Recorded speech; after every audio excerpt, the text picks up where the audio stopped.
of the duelist spirit. If your heart recoils in fear,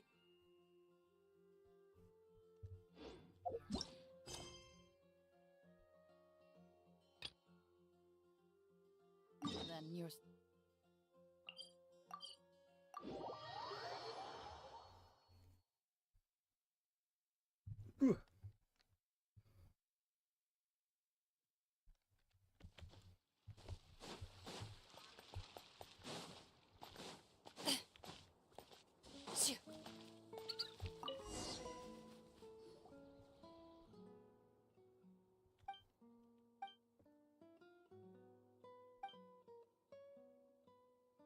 Oh, is it not sure? You're really not suited to think about stuff like that. That is true. But Parmin is not suited to think about anything. That was fast.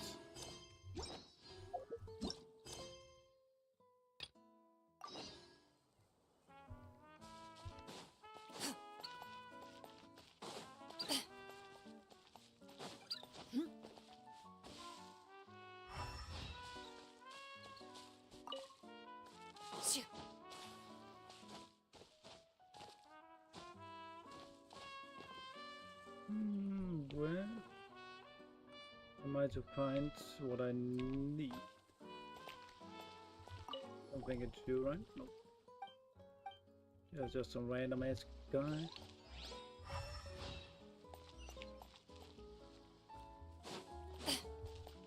Oh no, where he went.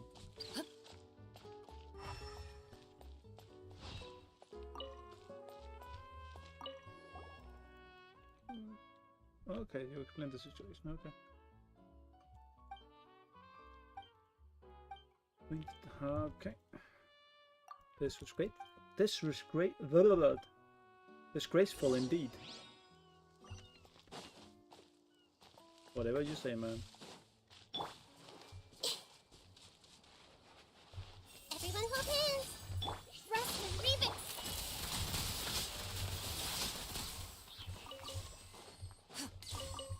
But I'll get things, so I don't care. Fatui bitch. Typical Fatui bitches.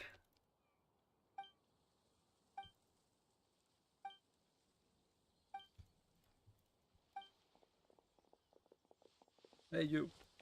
Stop being a bully. Or I shall destroy you.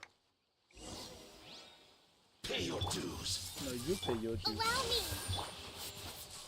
Loaded. Can't run from death. I can control myself. I have enough bubble fire. That's what about pizza, blah blah blah. Yes, yes, yes, yes.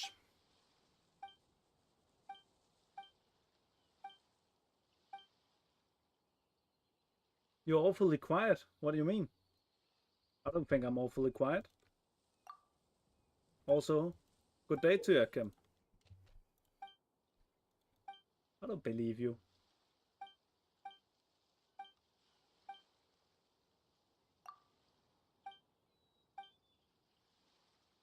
How could I possibly be quiet?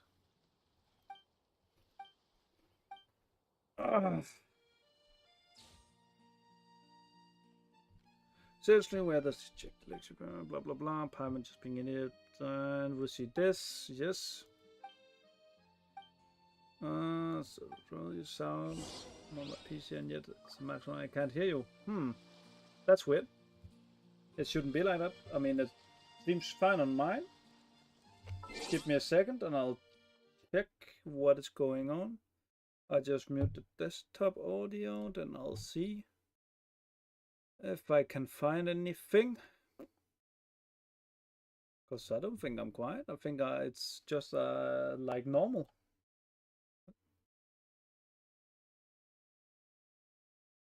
Yeah. That sounds so. That sounds kind of normal volume, yeah. I think that's normal volume on my end. I have to remember to turn on desktop audio again. There we go. Sounds completely normal level of volume to me, so I think it's on your end. I would also I would concede that I'm not loud in any way, but I'm in like normal speaking volume.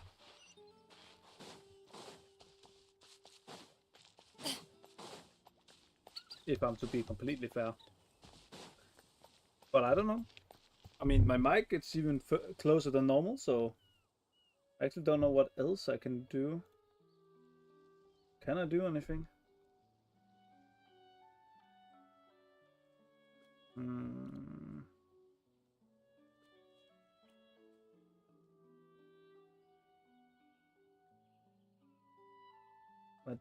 I honestly don't think I can do anything. Can I? I can turn it up a little bit. I guess if this works, I don't know. But I also just don't want to be yelling, you know. Let me know if that is any better, if that made any difference.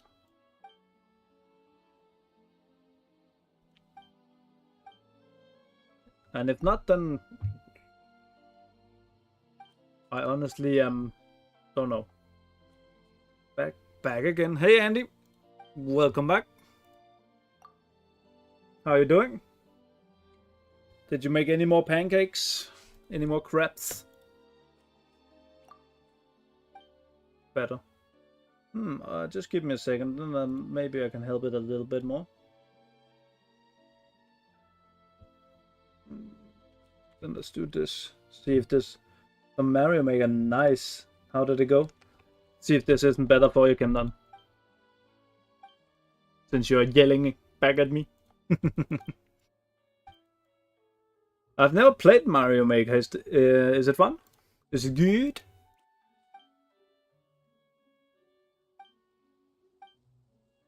I think I'm gonna try the new game on Sunday, because we're not gonna be streaming tomorrow. Because I won't be home the whole day.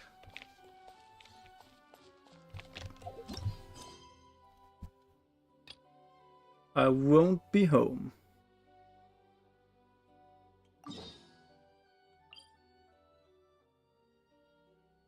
I'm doing quite decently. I know today I'm eating some ribs.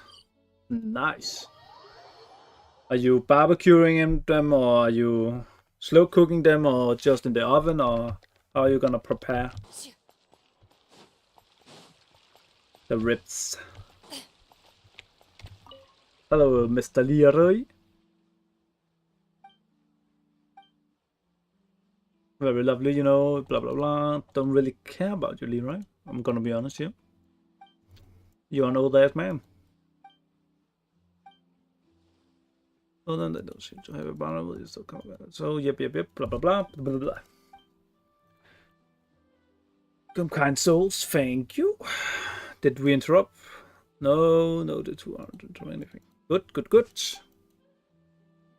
I'm gonna try. I'm not having because I want to finish my homework. Well, not just because of that, anyway. Sure, you're not.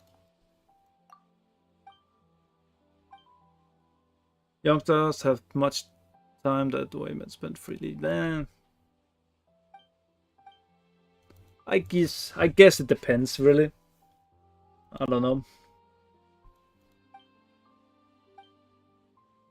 Just marinated them and launched them in the oven. Nice.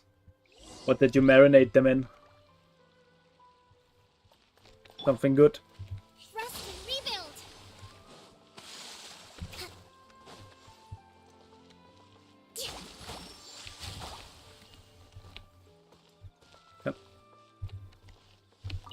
Can I get to see what's the strange boxes? No? Okay. Let's move out. Okay. And some...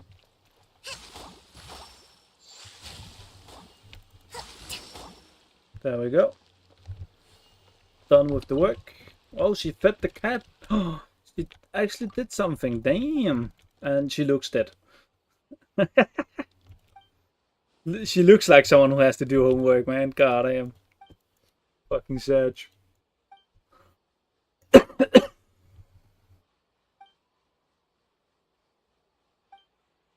Don't need any pocket money. I just like to pet Nana some more. Can I? Boss, please do.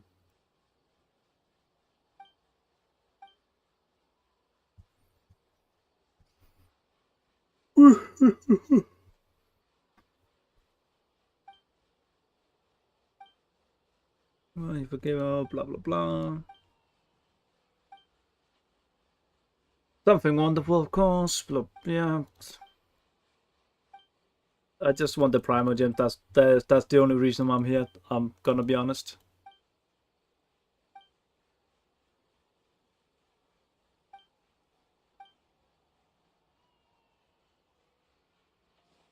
Let me give her a better. Where's she gone? My father, son-in-law, well, you might as well just call me his son to keep the things that call me. Oh, what a son-in-law is. That means you're his daughter's husband. Oh, yeah. That's not too hard. Soy sauce, ginger, barbecue sauce, garlic, and some other spices. Nice. Sounds fucking delicious.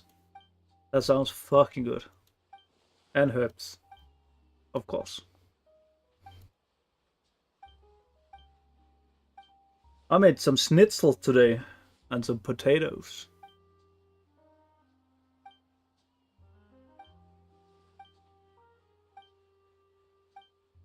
Oh, that went pretty well. That was the first time I made schnitzels for myself. Turned out pretty well. I would give them an 8 out of 10. Pretty decent. We didn't have normal breadcrumbs for it, so we used panko instead, and it actually worked pretty well. So I was pretty happy.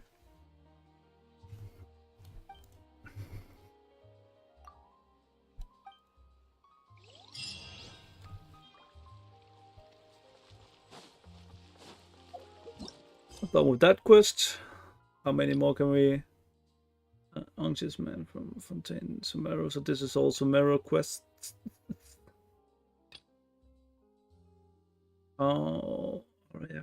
Go find them when you have the time. Then let's go find them. Probably faster from here. Ooh, how was this? It was pretty good.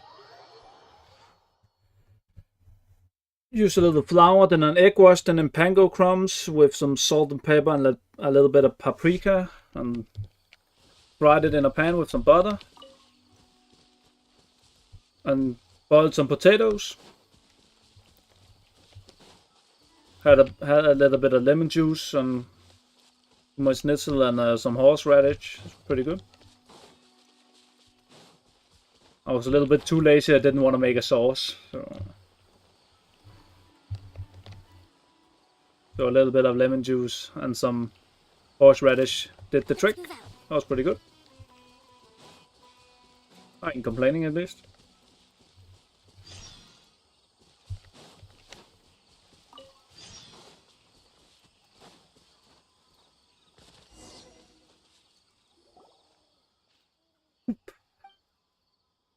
Now we have these ones.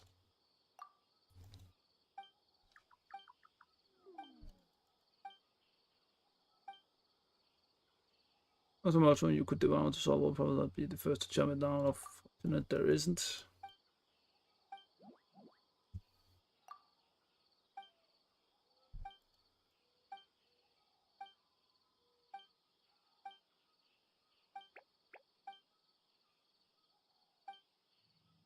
Now we have the avocado fucking quests here. Whoa! Gonna be taking me a million years.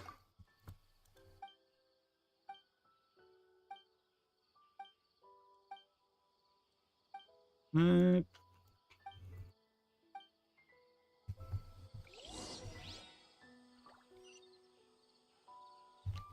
to solve the withering for him? Yeah, sure. What we don't do for people here.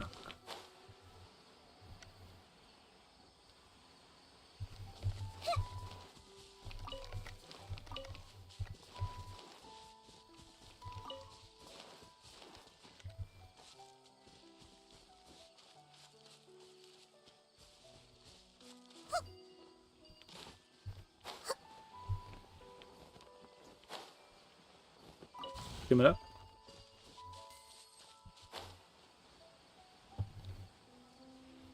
And let's go.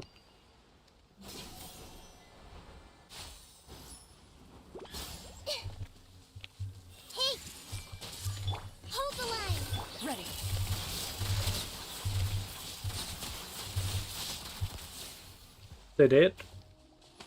So,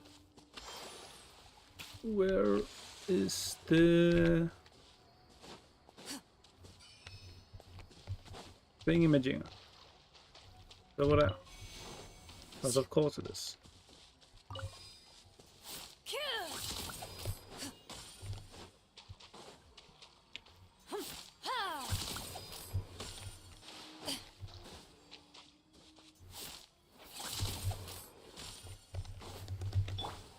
Everyone hold hands. Boar shepherd. Allow me.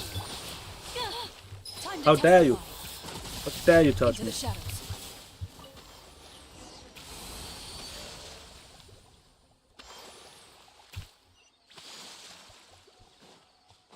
Okay, so we have to go into the cave.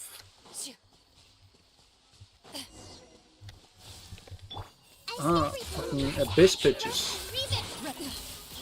This is sheer anarchy. And I killed them. They just don't know when to quit. I know, right? That's how it goes. So guys, what are you planning on doing in your weekends? This upcoming weekend we are going on to.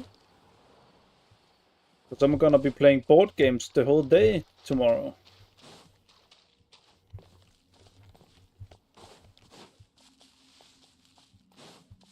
Which I don't know how to feel about just yet. Because I'm still not the biggest board game kind of guy. If I'm being honest. Something tells me I've already been in here.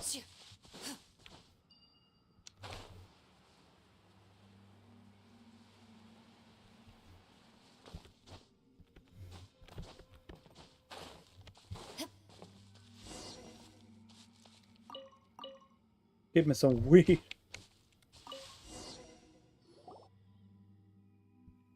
Okay. So what now, little plant mushroom guy? Ran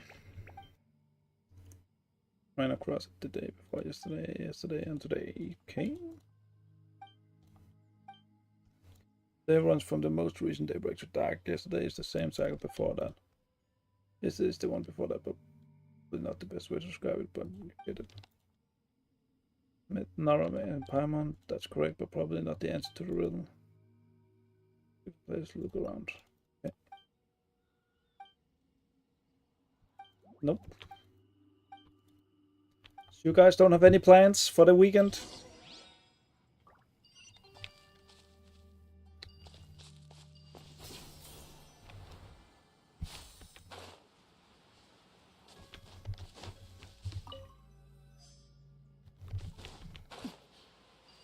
Duskbird.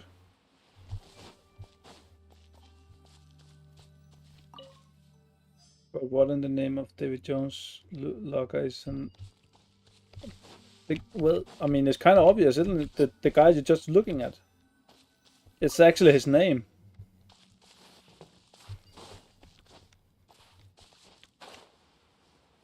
It is his name. Oh. Don't have to go that far. Far enough.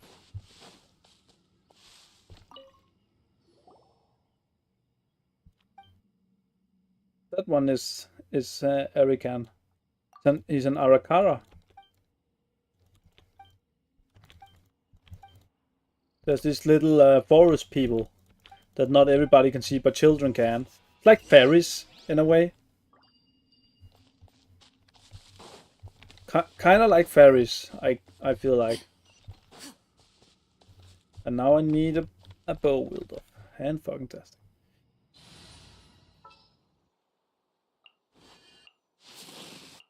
It's time to pull the trigger.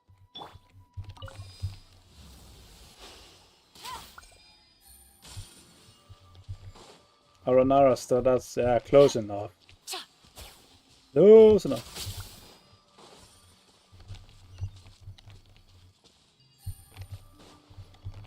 Take it easy.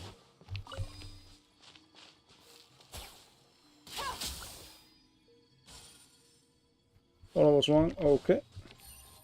I did not pay attention to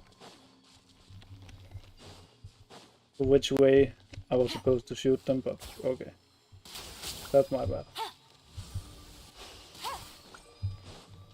I'll take that one on my cape.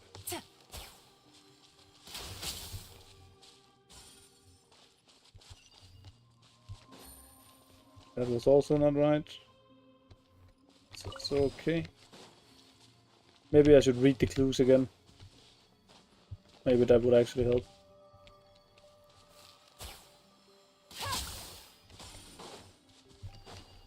Take it easy. Gotta be like that, right? Take it easy. Yeah. Makes sense. Cause it thinks that. Ooh, big chest. Hell. Easy money. I mean, I can only agree.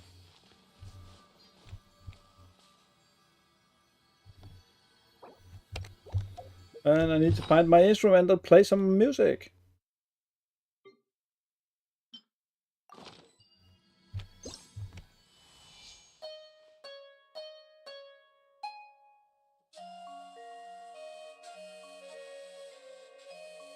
And I do it with my back turned so you can see how awful I play.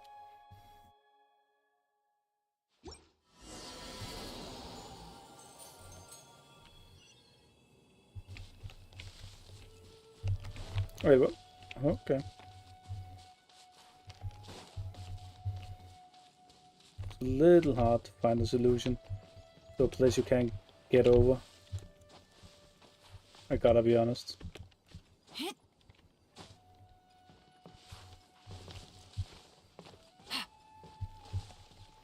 Or is it just me Take it easy. that being down? Ah!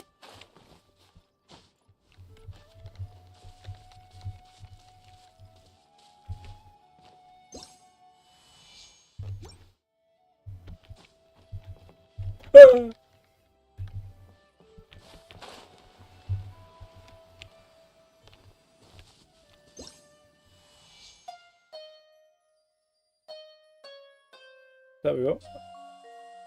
I knew that. Ooh, chest right there. I knew that all the time. Yep.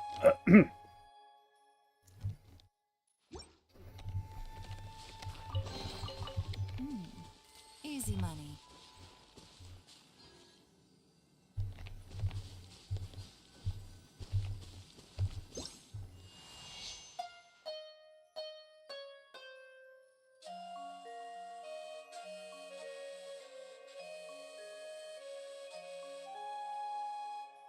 Let's go.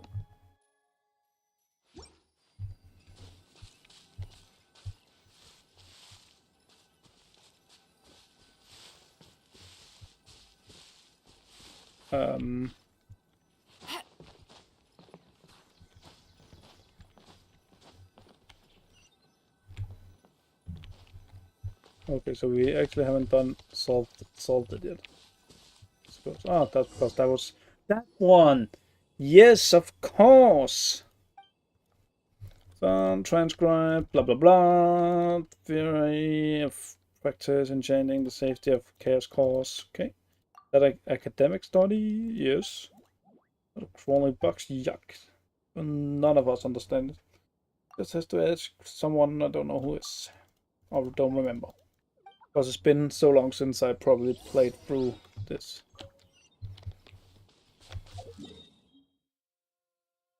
It wouldn't surprise me.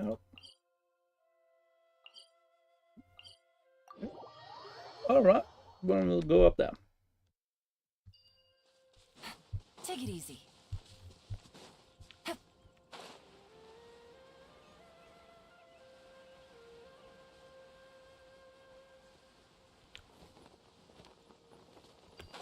Ooh, was close. That was close.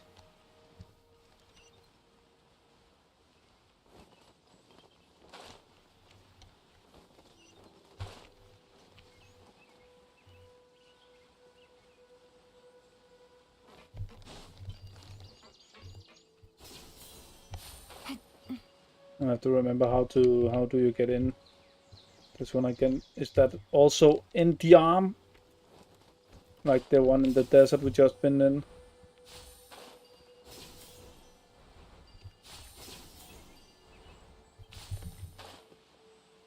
'Cause I don't remember.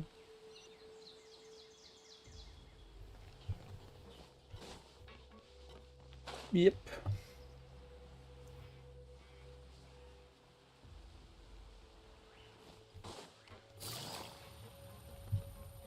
Of course. Can't run over those. Can't run over those things. Because that would have been too easy. Because it's not like there are steps on them.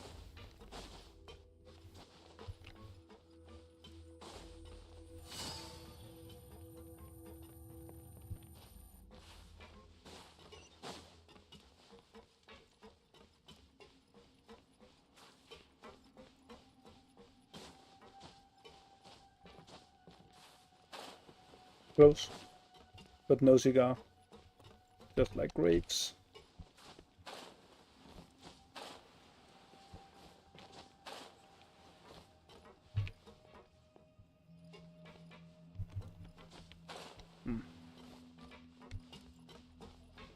Fine, we'll do it the non-conventional way.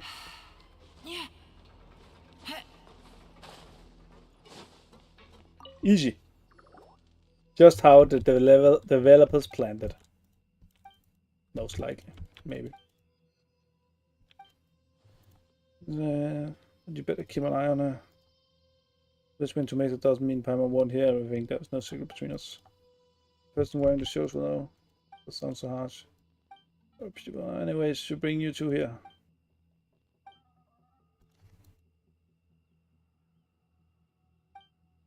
Hello? How's it for me? Seeming too hard for him to understand.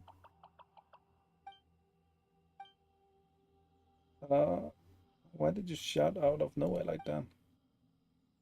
Oh, this is a paper by none other than Pierre Kavikaus himself. I don't know how to say fucking that name. Jesus Christ. Yatari. Sounds like I'm sorry. You say it with an accent on it.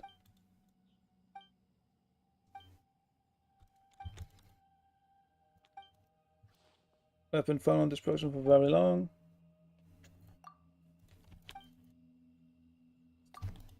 You're trying to publish a result, but why did you worry about that? We honestly don't fucking care. Don't gonna buy any publication, any fucking those things. What the fuck?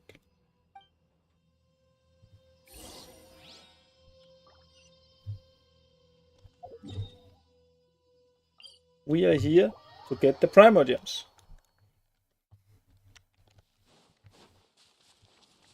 Take it easy. Anything and everything we do in this game is for Primo Gems. And for the characters we buy with Primo Gems.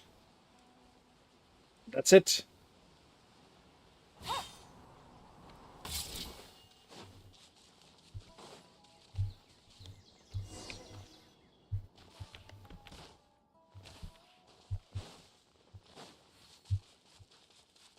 Nope, I didn't get that one. Thank you. I didn't want it anyways. That's fine. Ooh. But here is the core. Paragon Genius. We'll see about that. Isn't this Endless Zone Zero any good? It's okay, actually. I like it. It's like a little bit like Withering Waves. It's like a combination of Star Rail and Withering Waves, I would say. The fighting style for Withering Waves and the other thing from Star Rail. So I actually think it was okay. Oh, there you are. Hold the line.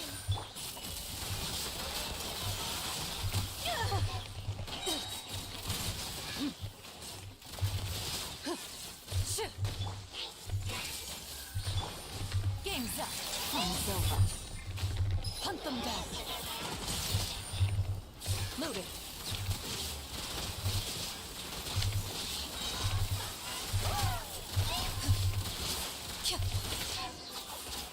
Oh shit, that was a lot of fucking Abyss matches. No, so I think Sendless Zone Zero is it's pretty decent. I would also say I have seen better games. So any of those games you're comparing it to. Fair enough. Well, then it doesn't really help you. Star Rail is the other game that is really popular by Hoyo with the same people who make Genshin and Zone Zero. And Wuthering Waves is like Genshin, but with a little bit different combat system. Not too much, but they have some other things that is pretty cool. Which the combat system then is the same in Sender Zone Zero. So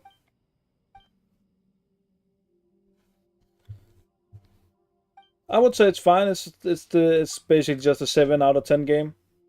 Not bad. It's good. 7 is good. 8 is great. 9 is epic. 10 is legendary. Best game ever. 6 is above average. 5 is average. So it's good. It's good.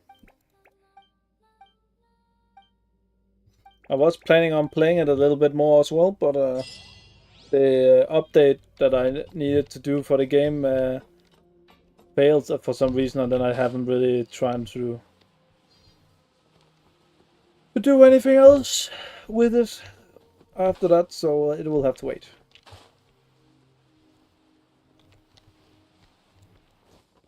But I like the premise of the game.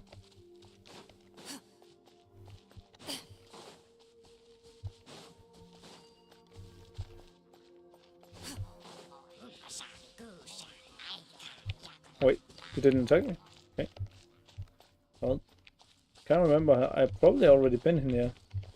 Just can't remember why. Oh, that doesn't really matter. So.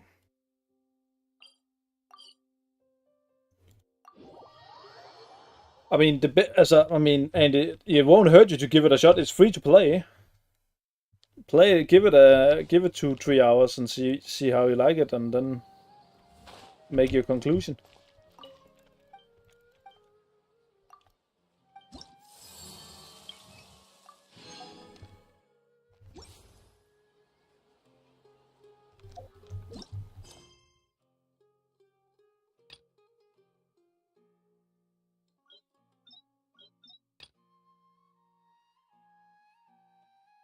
Going there to make contact with those, yeah, of course.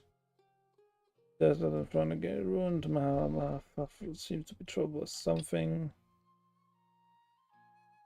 R&R's having doesn't seem to give me anything, and this one doesn't. All of these doesn't seem to give me anything.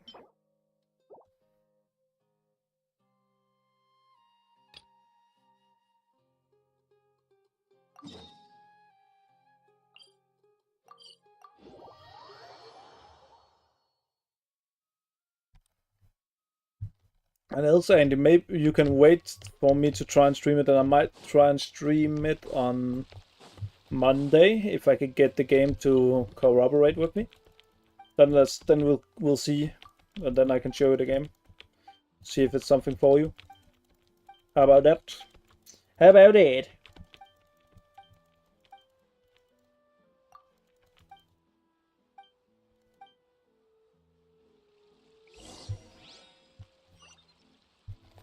God damn, all the cleaning.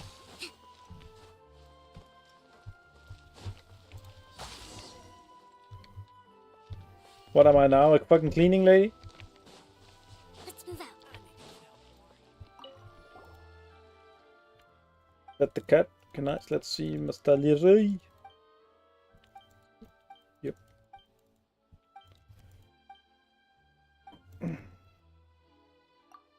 Regardless, let's knock on the door.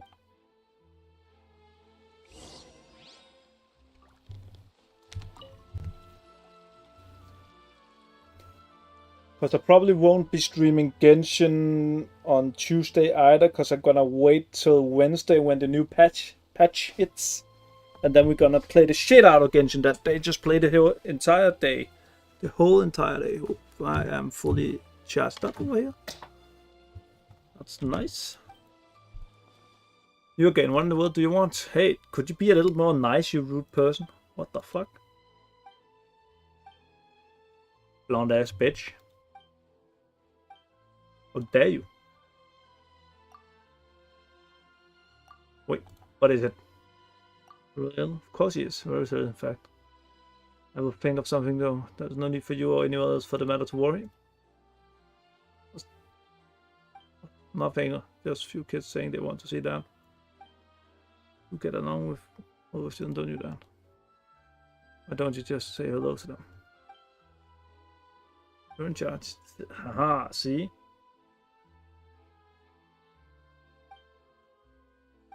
How are you feeling? I'm not doing fine, but not where I'm doing.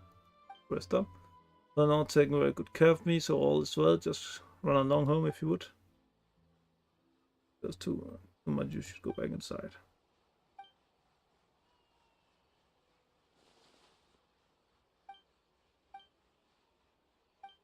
No, it's all like, how dare you? The whole entire so 6 hour or longer stream. I mean, until I don't want. I mean, I need to make food unless I corroborate something with my roommate, with my brother. So we'll see, but it's at least gonna be 6 hours. At least it's gonna be 12 to 6. But maybe we could do something. I'll have to see because we have a lot of food we need to get through as well. A lot of food, but we'll do that. I mean, it is. So let me see about it. On Wednesday, actually might be fine. So we'll see about it on that time. But definitely from 12 to 6. And then I'll see what else is gonna happen.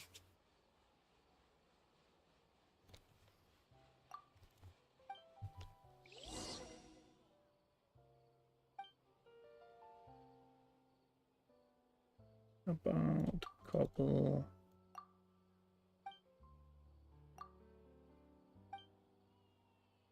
About the relationship with Ben. Yeah. Definitely something wrong. Maybe they just want all his money when he fucking dies.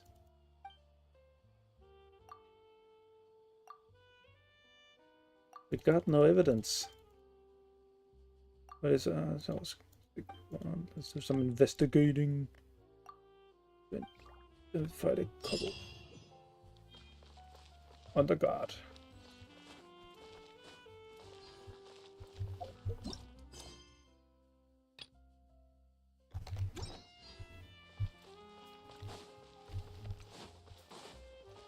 But we'll see. Let's move out.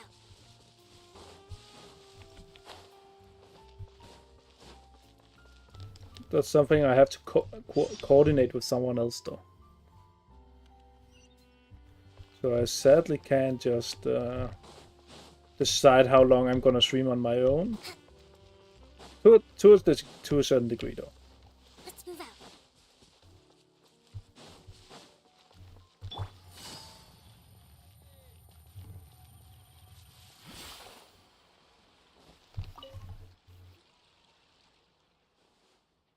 Because I am the responsible for making food in the house.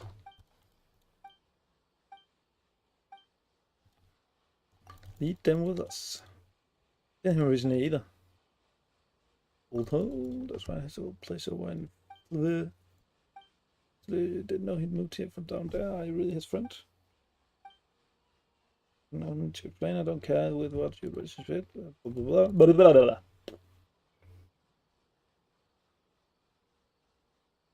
It's probably related. Yeah.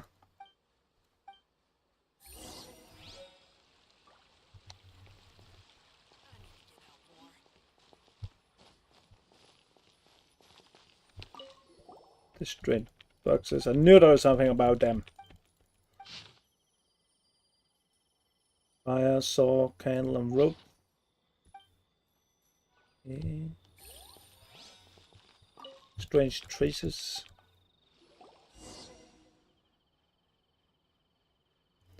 I suspect it was bought here from the went originally he was from there by himself.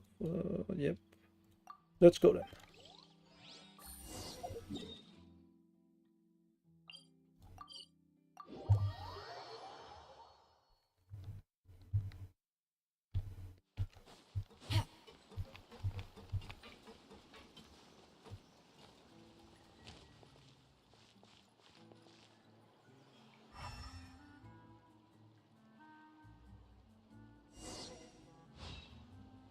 Okay, so ask around.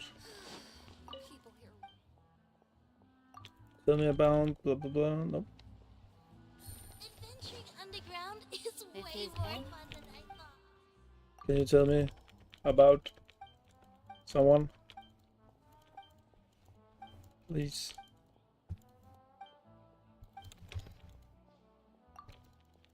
You can.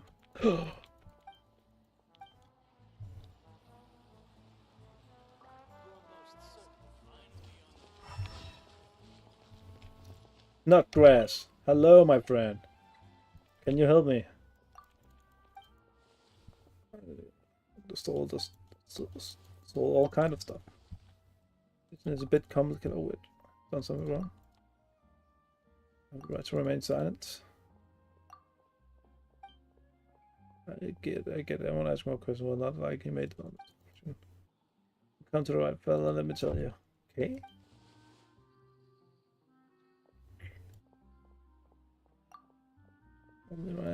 Stop tonight. Just think about it. Filling, flotsam and jetsam, making a little more here and there.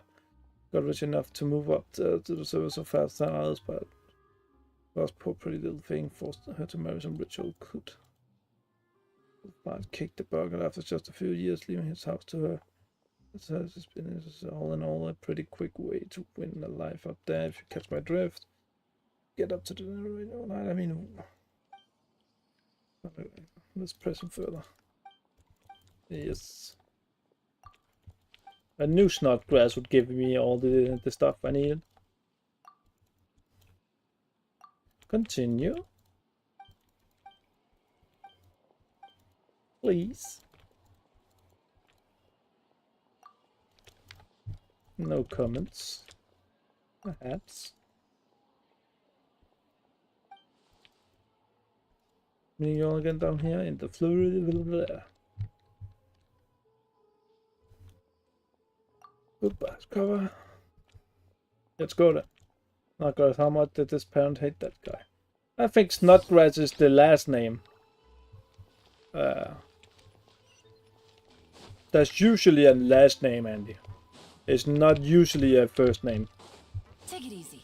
And have actually been a footballer in England whose last name is actually Snodgrass, not with a D but with a T. He was actually alright. So.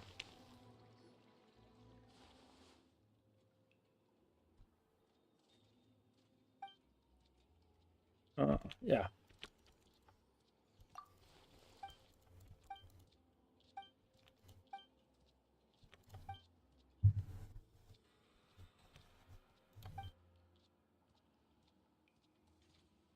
Yeah. It's just like if you watch Harry Potter, the Neville Longbottom is also not quite a nice name to have. Who have a long ass, man. I mean,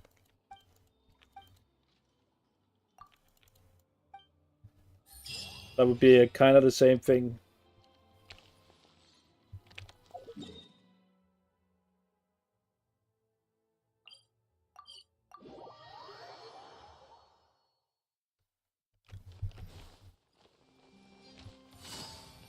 But honestly, it wouldn't even surprise me if anybody actually had that name as a first name, just because some people just have weird first names, I guess.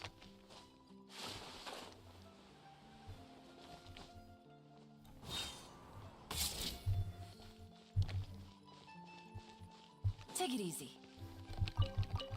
Ooh, 3 apples. We'll take it.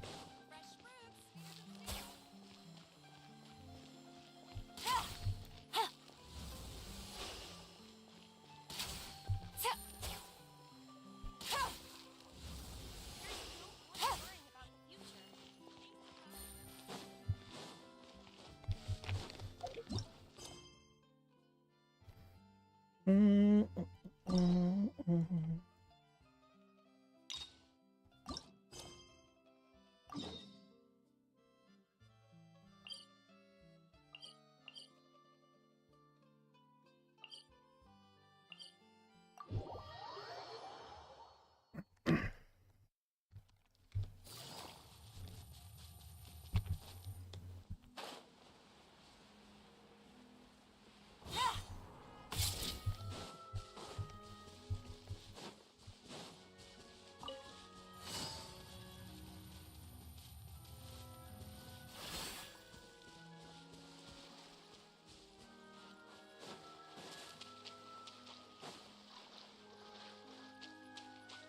also, I guess many people have weird names just in general.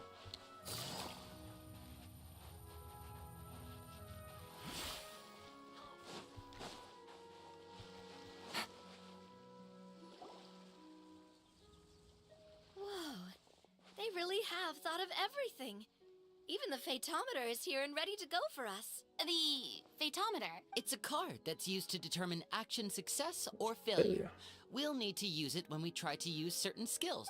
And what about all the dessert and tea? That's what the message said. Oh, really? That's so nice. It feels just like a tea party with friends. Those snacks have Paimon's name written. I think you might be more of a snack hunter than a Marashose hunter, Paimon. As you should say. Snack Hunter Paimon reported for duty. If there are delicious snacks to be found, Paimon will track down every last one. The desserts are great. But I'm still looking forward to the story more than anything. Very fair. Then, let us begin. First, please pick up the blank character cards in front of you and write down your name and profession. You can find an abbreviated version of the rules printed on the back of your character card. If you have any questions, feel free to ask. Are they basically gonna be playing D&D? In this story, everyone is a Marashose hunter. To reflect this, the club has prepared a small badge for everyone. Ooh, nice. As hunters, you have proficiency in swordsmanship and fighting by default, so there's no need to allocate any additional skill points to those areas. Nice. Swordsmanship? So there's a fighting part to all of this? Paimon's not sure she can do all that on her own. Maybe Paimon can just stick with you? Why don't you share a character card then? The Traveler will be the Marashose hunter. Kinda like in real life. So, for the name, do I fill it out with the name of my character? Yep. It can be any name you like. You can use your real name too if you want. I do that whenever I get too lazy to think of a new name. Oh, so it would be like experiencing a different life, but still as yourself.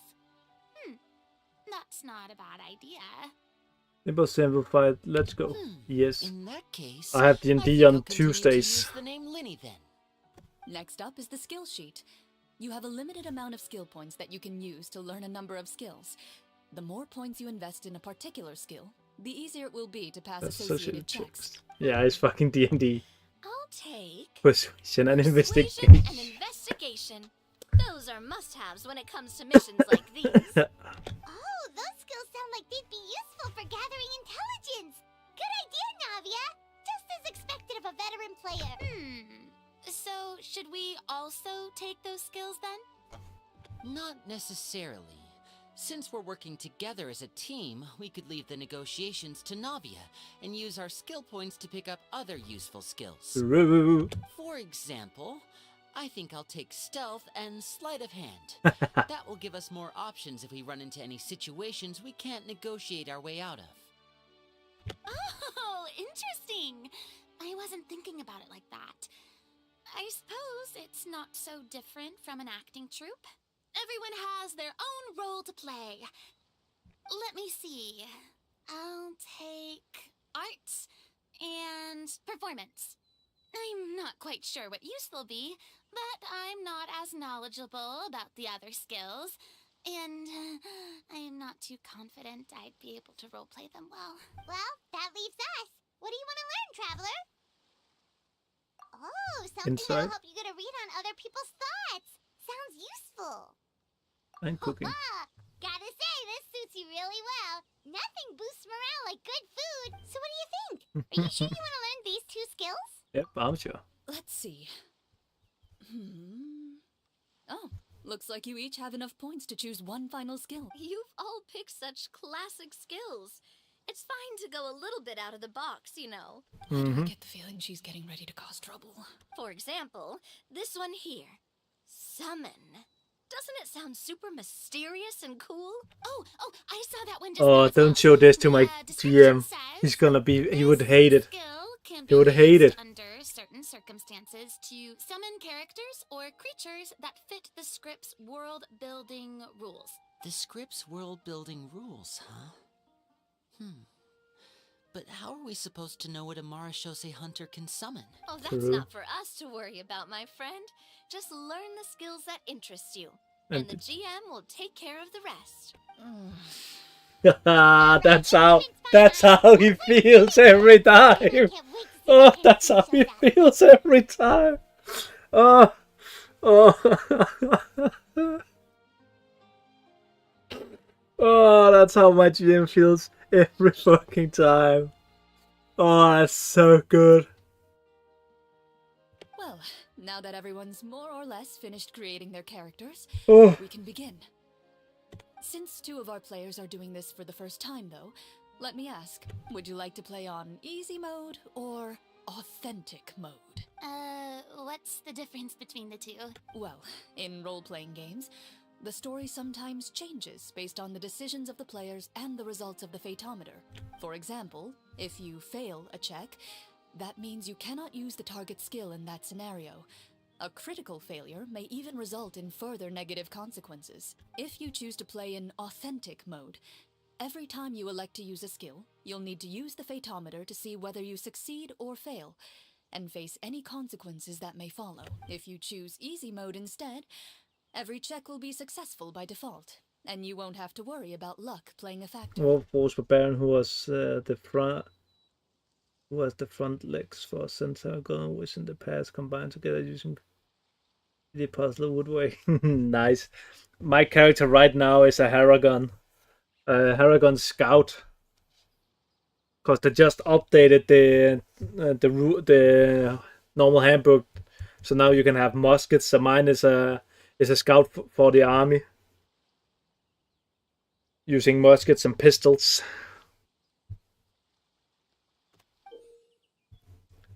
So that's what I'm playing right now. We are level 8 right now.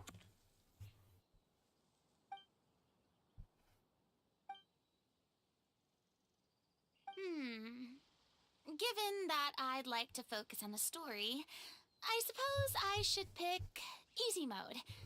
I'd feel bad if I brought the team down by failing my checks. Huh? Oh, come on. Don't worry about that. RNG is the lifeblood of role-playing games. I'm going with authentic mode for sure. Never knowing what you might have to overcome. Ugh, doesn't that sound exciting? I'd Awesome, rather yeah. be mentally prepared for what might happen. All right, then I'll mark down Farina for easy mode. All her checks will be successful by default. As usual, Navia and Linny will play on authentic mode. What about you, dear partner? How would you like to play? Authentic Usual. mode. Yeah. Trust me, you'll see the beauty of RNG. Honestly, I don't think Clorand would make things too difficult for us, no matter what the Fatometer says. No promises. That wasn't Super reassuring. Anyway, enough talk. Let's Let's get get started. I want to experience at least a good chunk of the story today. Speaking of the story, why is the beginning scene on a beach? Well, that's because, a long time ago, back when human civilization was still in its infancy, powerful demons and evil sorcerers ruled over the land. They created a host of monsters and sent them to slaughter all humans in existence. Soon, a group of human rebels banded together. With their swords raised, they swore to brave the darkness, and in doing so, subdue each and every monster that sought their destruction. They became known as the Marashose Hunters.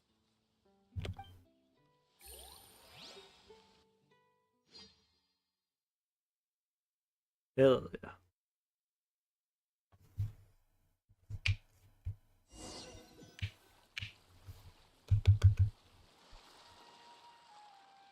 Sometime later, as a member of the Marashose Hunters, you receive a commission. Following the address provided on the message, you take a boat and arrive at this strange city. As you inhale, you can taste the slightly salty air of the docks as you begin to survey your surroundings.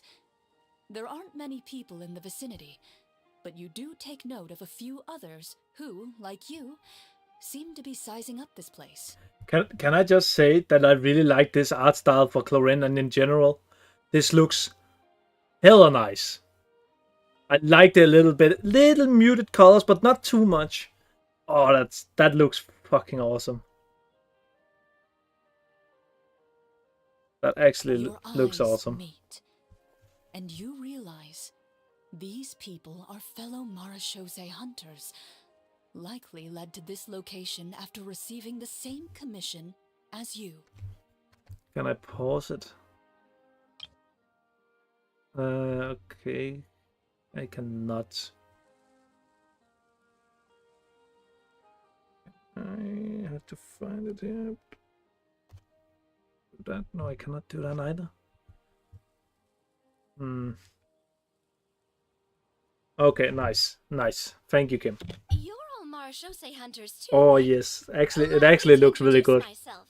The I name's appreciate you Navia, saying that to me. Thank you. monster hunter by trade, That's and fucking cool. helpful neighborhood businesswoman on the side. I'm fucking geeking out right now. This is fucking cool.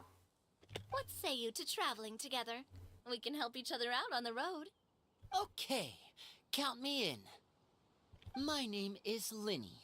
I've been wandering since I was little and picked up a few less than legal tricks along the way. I was adopted by a Marashose hunter and later chose to follow in his footsteps. Is this where you introduce your character to everyone? It sounds like they've done this dozens of times.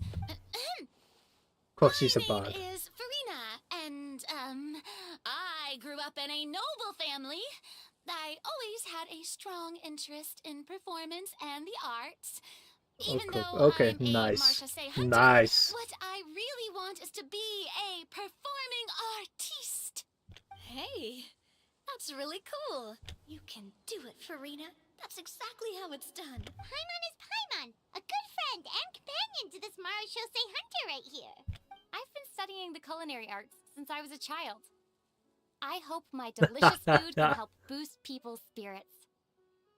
Okay, I will say though, I don't know how the doctor one looks like, but I think it's fine. But I still rather want Clorin's and Navia's, and maybe Farina's. I think those look the best. That's wonderful.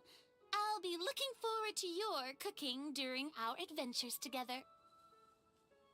Well, if we're all here for the same commission, why don't we take some time to confirm what we need to do?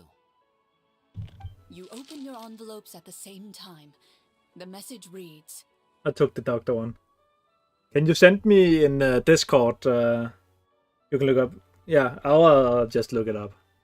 "To But if the you have it, honorable can you and send me on the trustworthy Discord? I'll Marashose look it up hunters, after. Our kingdom is currently facing a grave crisis. The lands outside the capital have been overtaken by monsters, and our people are being led astray by forces of wickedness.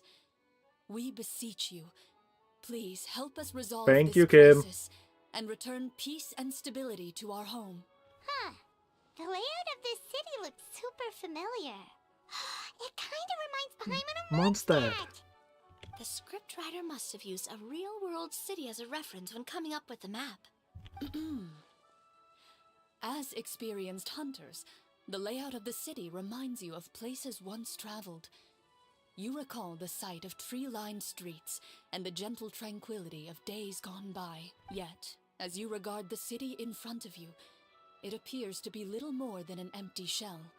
Its hollow gates are open to you, beckoning you to come forth and bring salvation back to the town. I carefully read every line of the letter and turn my attention to the signatures at the bottom. Who issued this commission to us? You see a long string of unfamiliar names. It would seem that many of the residents of the city issued this commission together. They sensed that things were not right within the Okay. kingdom, and sent a distress signal to the I mean, they're outside world. okay. That's fine, I guess. I don't think one is better than the other, so I think they made it pretty good. Like that. Thank you, Kim. Appreciate In it. that case, why don't we take a walk around the city and see if we can learn anything from the local residents? Oh, good idea. We might be able to get some leads on the monsters and bad guys we're after. Doors of Resurrection. You Has been look up activated. and see a tavern nearby. Pretty It appears equal. to Yeah, be I would open say for the that. day. Why don't we go check out that tavern? If the novels I've read are anything to go by, taverns are usually full of information.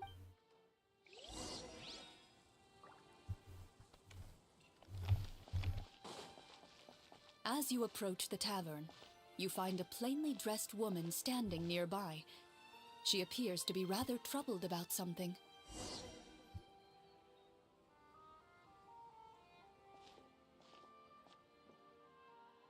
Greetings, friend. Lovely weather we're having today, don't you think? Oh, hello. I suppose you're right. The weather today is quite lovely. If only those monsters out there would stop causing trouble. It seems like every character included in the script has a certain amount of useful information to offer.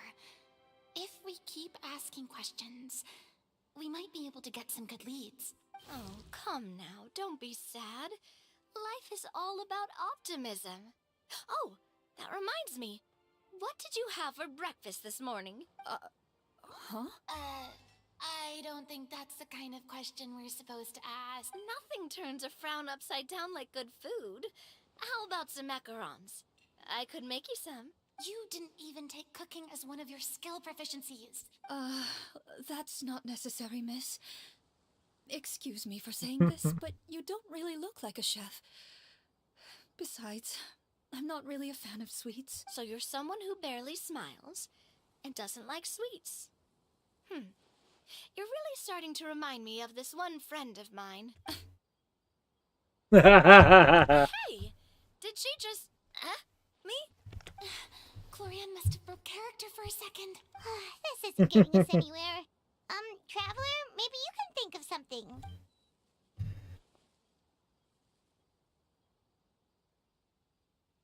The results of insight checks aren't disclosed to the players, so I'll be the one consulting the phaetometer.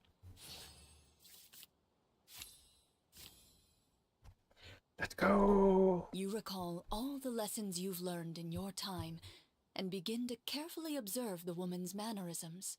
You notice that when she's quiet, she has an empty look in her eyes, as if her thoughts have drifted to a place far, far away. And when she speaks, she often subconsciously reaches out to touch the ring on her left hand. So you noticed. That's a little embarrassing. A horde of monsters suddenly appeared near the capital recently, so all the guards were dispatched to fight them. Do you remember when those monsters appeared? I'm not completely sure. All I know is that my husband was dispatched to fight them 3 days ago. Do you know where he was sent? It all happened so fast. When we said our goodbyes, he couldn't even tell me where they were sending him. You have our thanks, friend. We'll find and defeat those monsters as soon as possible. We sincerely hope your husband will be able to return to your side soon. Oh, thank you. Don't worry. We'll find him. Just try to remain optimistic and wait for good news. We don't always get to choose what happens to us. But we do get to choose the little things, like what we eat and how we respond to the things life throws our way.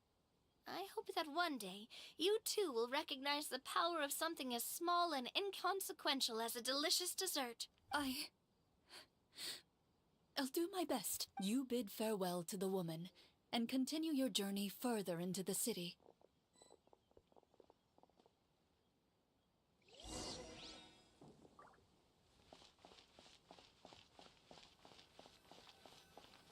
As you venture further into the city, the streets appear largely empty. An elderly woman walks past. You see her shake her head as she puts away her wrinkled wallet. A nearby merchant folds his arms and gives you a disdainful look. You get the impression that he's someone who has long gotten used to the sight before him.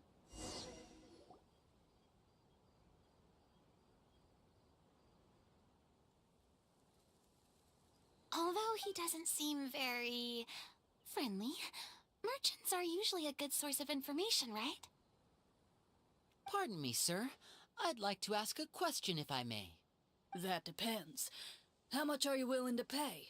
How about this much? What do you take me for? Some lowly beggar? You can't even buy half an onion with that amount. Surely an onion can't be that expensive, right? What do you know? War is nearly upon us. Everything costs several times what it did before. If you're not gonna buy anything, then scram. Whoa, what a nasty guy. But he still might have information we need. Traveler, can you think of something? Sir, we came to this city to solve the very problem you seem to be referring to. The war you mentioned, would it happen to be against the monsters outside the city?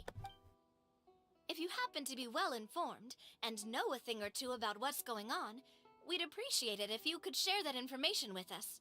After all, the sooner this problem gets resolved, the easier it will be for you to do your business. Yeah.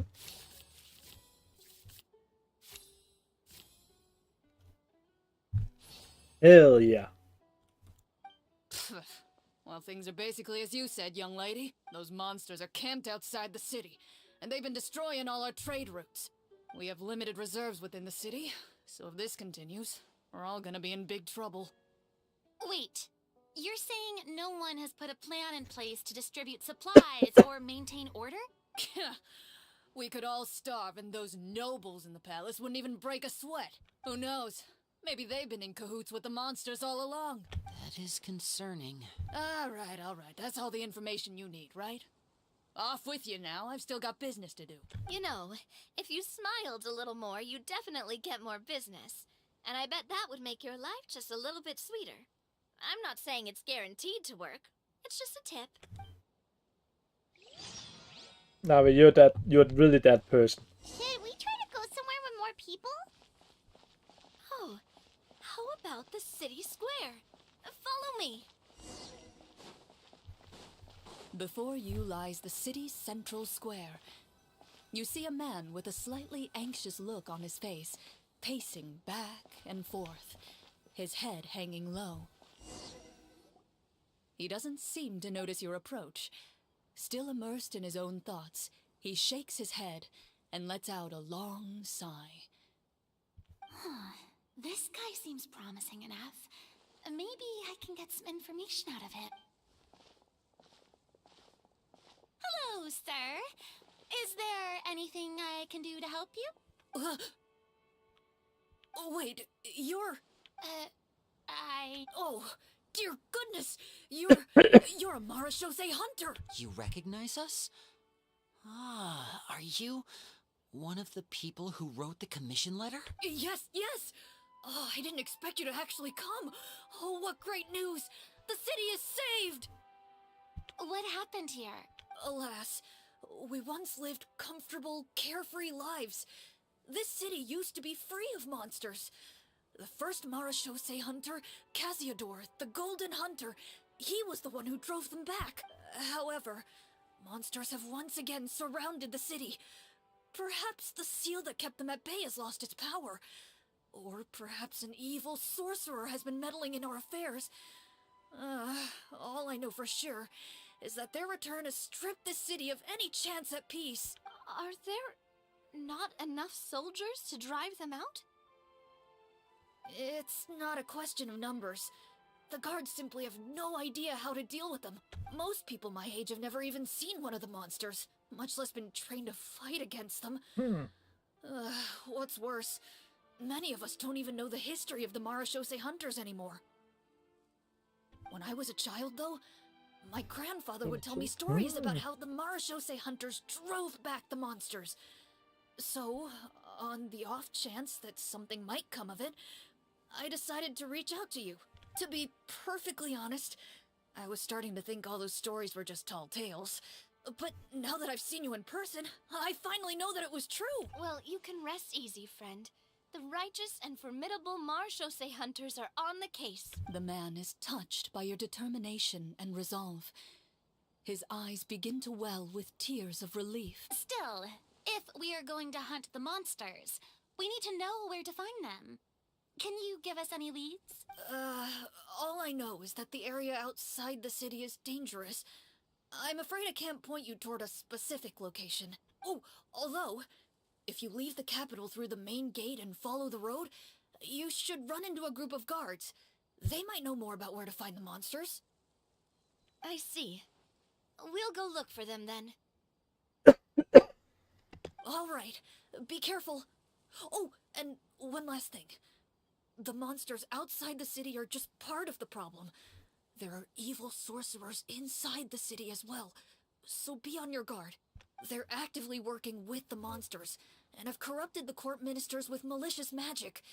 They're the reason why, even inside the city, everything has been a giant mess. Even one of our kindest ministers has turned into a boorish and unreasonable figure, interested in nothing but enacting laws that exploit the people. Who knows how much longer we'll be able to go on like this. Talk about being stuck between a rock and a hard place. I feel bad for him. Maybe we should try to cheer him up? Huh? Like, now? Is this really the right time? I appreciate your kindness, but for now, it's more important to focus on the crisis at hand. Brave hunters, I leave the future of this kingdom to you. Nice.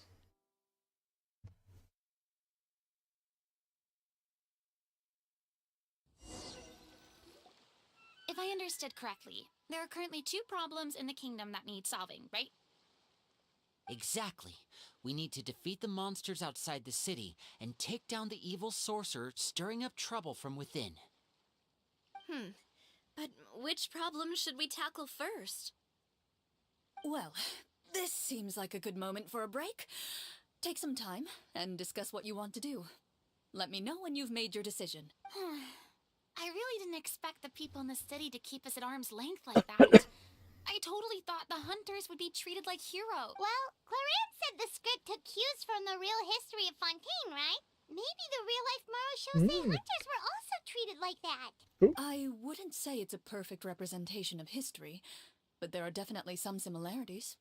Would you like to hear more about it? Sure. As long as it doesn't spoil anything in the script.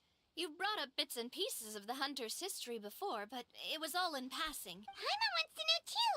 The hunters were super powerful, right? Were they all from a special line of supernatural beings or something? Kind of like the yokai in Inazuma? No. All Marachose hunters were ordinary mortal fighters. The only thing that set them apart were the special sword techniques passed down over the centuries. Huh?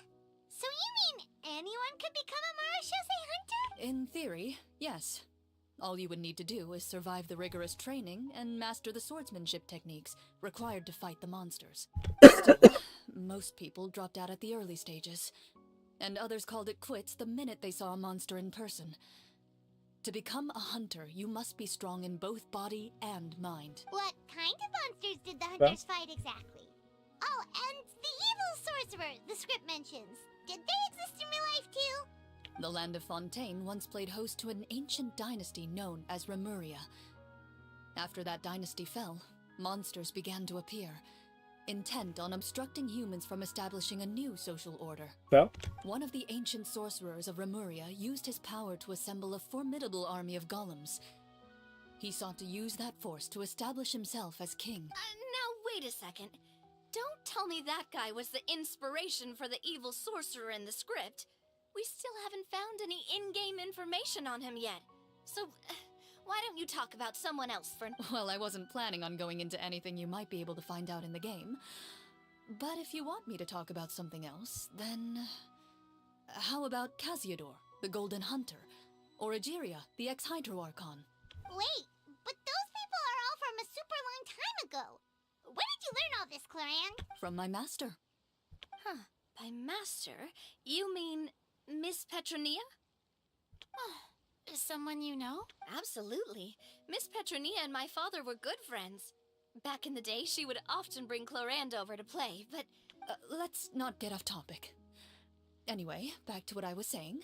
Responding to Egeria's call, a number of warriors followed Cassiodor into battle against the monsters. This group of warriors, under Cassiodor's leadership, became known as the Marachose Hunters.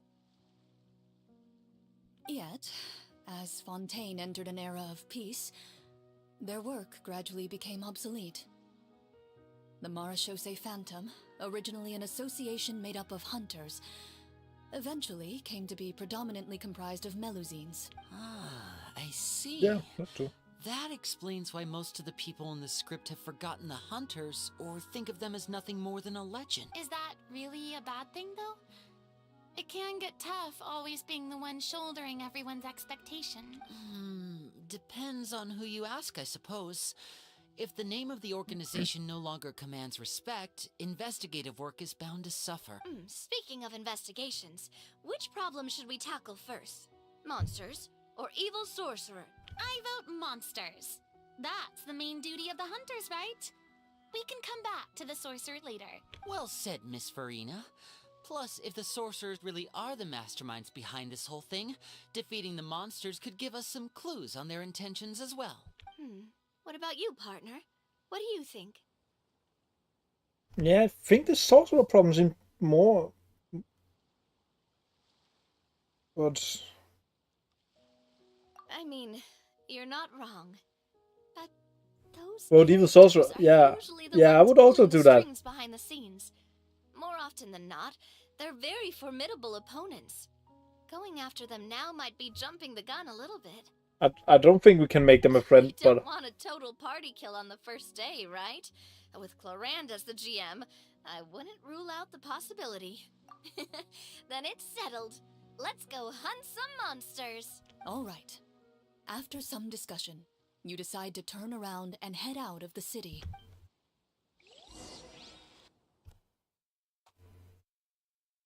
I need to send clips of this to my GM. He's gonna fucking. It's like, yep, that's true.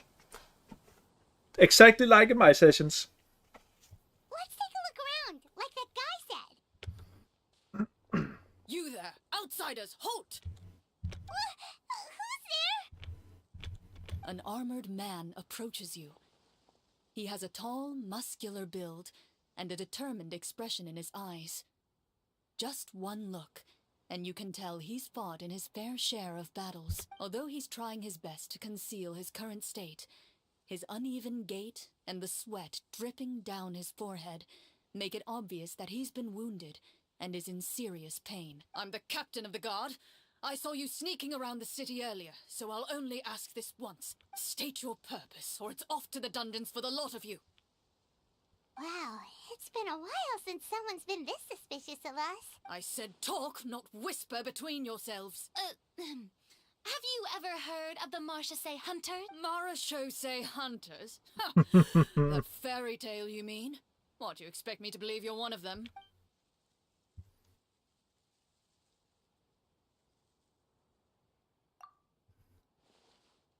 Persuade him. Sir, we were indeed in the city earlier, but our purpose was only to gather information on the monsters. We're here to help the city and all the people within it. Your guards are still fighting the monsters as we speak. They could be seriously wounded and in grave need of support. You need all the help you can get. But yes, success. That's what we like. The man regards you with doubt and concern. After a period of inner struggle, he lets out a long sigh and informs you of the locations where the monsters have appeared. Those monsters aren't easy to deal with, but if you insist on going, I won't stop you either. I just hope all the guards will be able to come back to their families alive. I wish you the best of luck.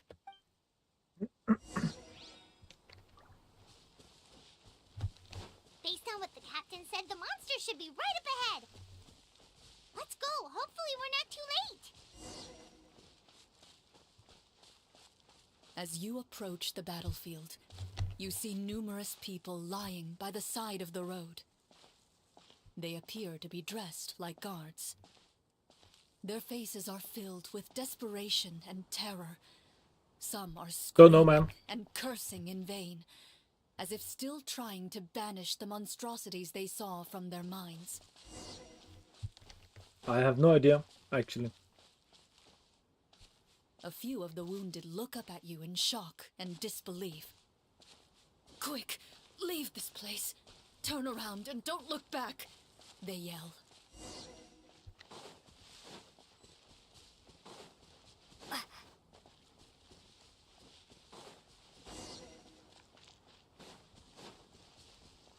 I actually don't know, Andy, if they are pre-generated.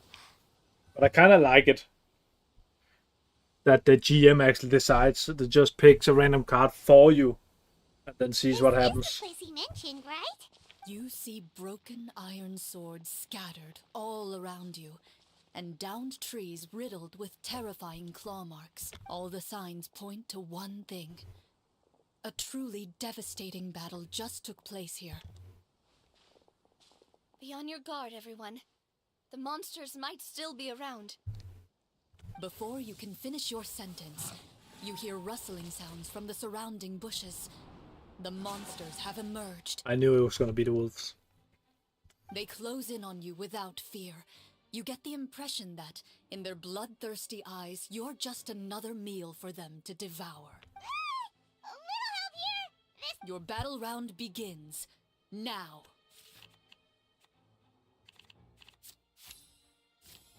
No!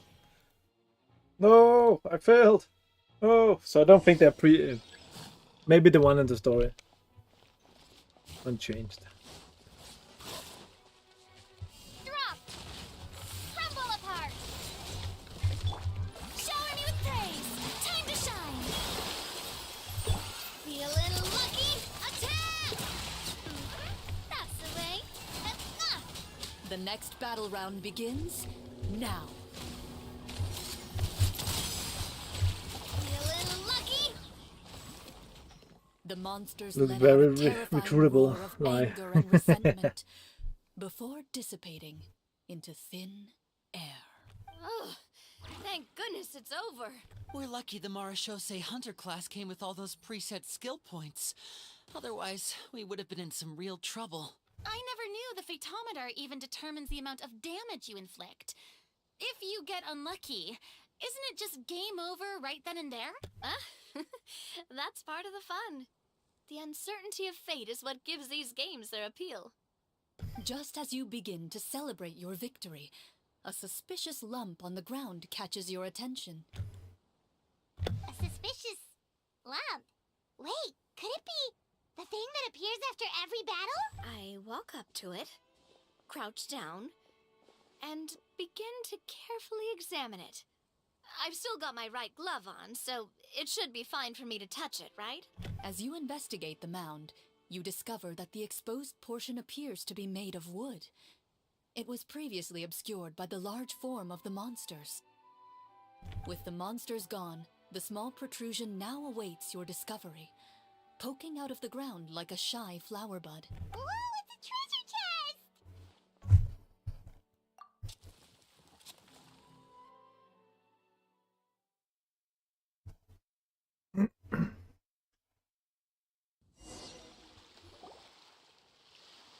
With everyone's help, you I think successfully an evil campaign excavate will the really wooden manage to piss chest off the from nearby ground. church.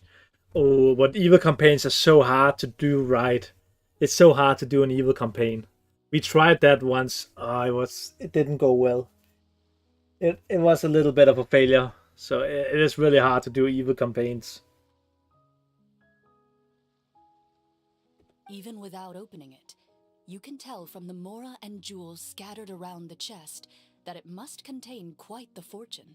Makes sense. We worked hard for this. Let's open it and we can share what's inside. I can understand your excitement, Paimon, but think about it. Doesn't it seem like there are people out there who need this treasure more than us? Yeah. Think about all the people suffering in the With capital. fun, we are being Or all chased those by some guards who got paladins hurt named fighting the monsters. Ragnarosen. Nice. Wouldn't it be better if we gave the treasure to them? I mean, I don't deny it's not fun. It's just hard to do well. Wait, is that how it works? Paimon thought since we were the ones to dig it up, we could Let's put it this way. Any decision you make during a role-playing game can impact the future course of the story. But would the people really believe us?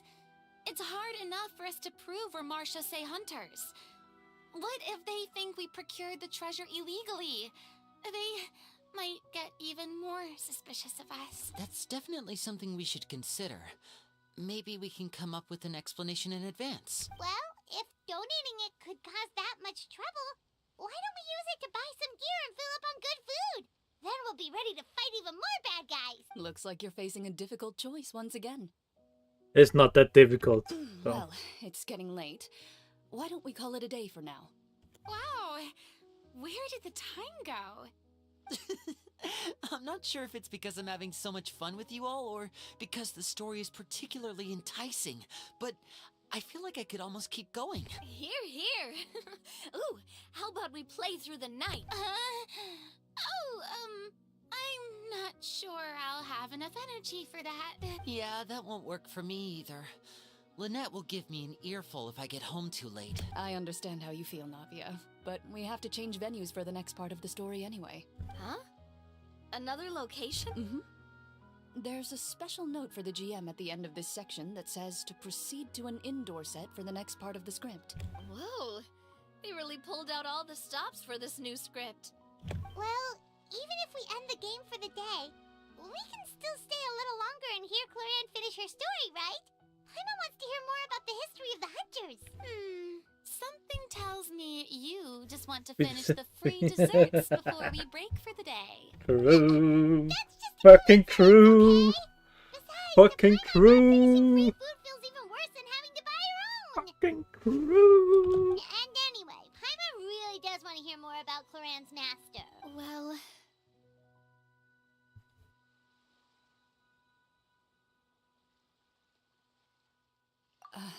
It's nothing.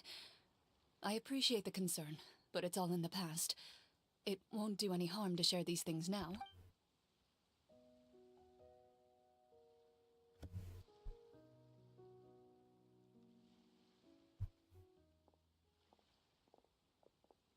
My earliest memories are of living with Master. According to her, she saved me from certain people of ill repute. My birth parents had left me behind some time before that. what a heavy beginning for a life story. Master was a fascinating individual. If inexperienced in the ways of raising children, my first ever toy was a short sword. Although I suppose it wasn't so much a toy as something Master removed from her waist and handed to a noisy child in need of distraction. Nice.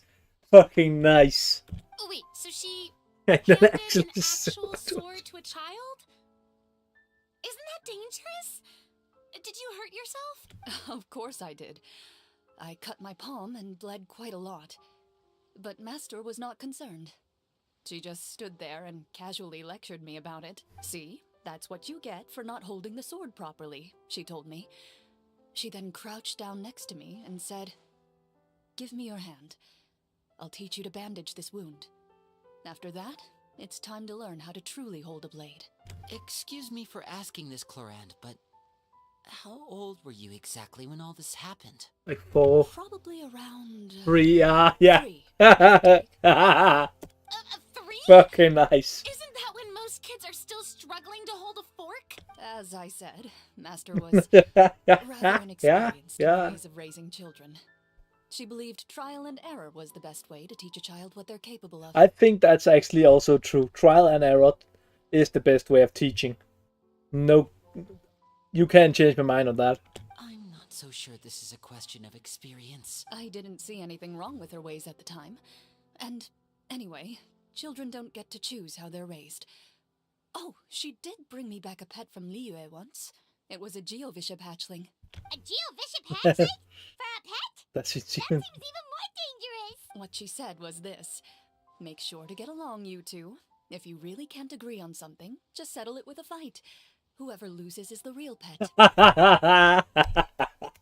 Oh, nice. And how old were you when this happened? 5. Well, did you win? No, I lost. So, you're saying you actually became the Geovishap's pet? Yes, but only for a week. By the end of that week, I defeated it in combat, and we've shared a cordial relationship ever since. That really doesn't sound like the kind of That sounds- childhood someone should have. Later on, I gradually understood that Master most likely didn't know any other way to raise a child. She was a marechaussee hunter, but I never heard her bring up her own parents. Thanks to her, I learned how to navigate the forest by the age of 6, and could hunt monsters in the wild by myself the year after that.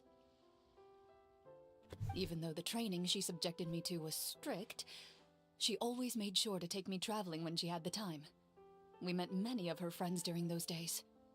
That was also how I met Mr. Callis and his family.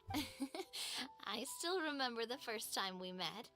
You were too scared to join our picnic and hid behind Ms. Petronia the whole time. I still hadn't really met many children my age at that time, so I didn't know how to interact with others. After that, though, you started coming over a lot. You loved challenging people to shooting competitions, remember? I don't think many members of the Spina ever beat you in one of those. I had a lot of fun during those days. I Nice. enjoyed them too. Oh, do you remember that one time we went exploring around the Spina together? We overheard Papa call your master Fontaine's Protector of Justice. We tried to pretend like we never heard anything, but you nearly let it slip that one time. Protector of Justice. Oh, wait, you mean that vigilante hero from 20 years ago? The one who was always active at night? Yep, that would be her. She often would put on a black cloak and go out at night. I never knew where she went or what she was doing. Until, like Navia said, we overheard the truth from Mr. Callis that night. 20 years ago, huh? I still remember the guards leaving all kinds of witness reports about her on Nervalette's desk. My apologies. Oh, there's no need to apologize. You had nothing to do with it. And anyway, everything she did was for a good cause. Although, calling herself the Protector of Order was a bit much. Especially Justice. when she deliberately operated outside the law. Huh? When did the Protector of Justice become the Protector of Order? Oh, she had a bunch of code names. I heard she would just come up with a name on the spot whenever she was asked. Later on, she probably got sick of answering those questions and decided to stick to just 2. The Protector of Justice and the Protector of Order. That sounds like her, all right. I bet she forgot which of the two she'd use by the time she got back each night. Well, she certainly Fair. sounds like a Fair. fascinating That's fair. individual. With her strong sense of justice, it's no surprise her student followed in her footsteps. It's true. I always wanted to become like her. Someone powerful, independent, and with a strong sense of conviction. But She suddenly disappeared the night I turned 10 years old. Disappeared? What happened? I have no idea. She didn't even leave a note. I was never able to find out where she went. That night, I was celebrating my birthday at Navia's house. But Master never came to pick me up. When I returned home on my own, it was to an empty house. When she still didn't appear after a few days, I went to Mr. Callis's house to ask about her whereabouts. But he only shook his head. Papa probably didn't know either. I know he sent a few people to investigate the matter in secret, but they never found any credible leads. Don't worry, I understand. To be perfectly honest, given Master's personality and way of doing things, it all made a lot of sense.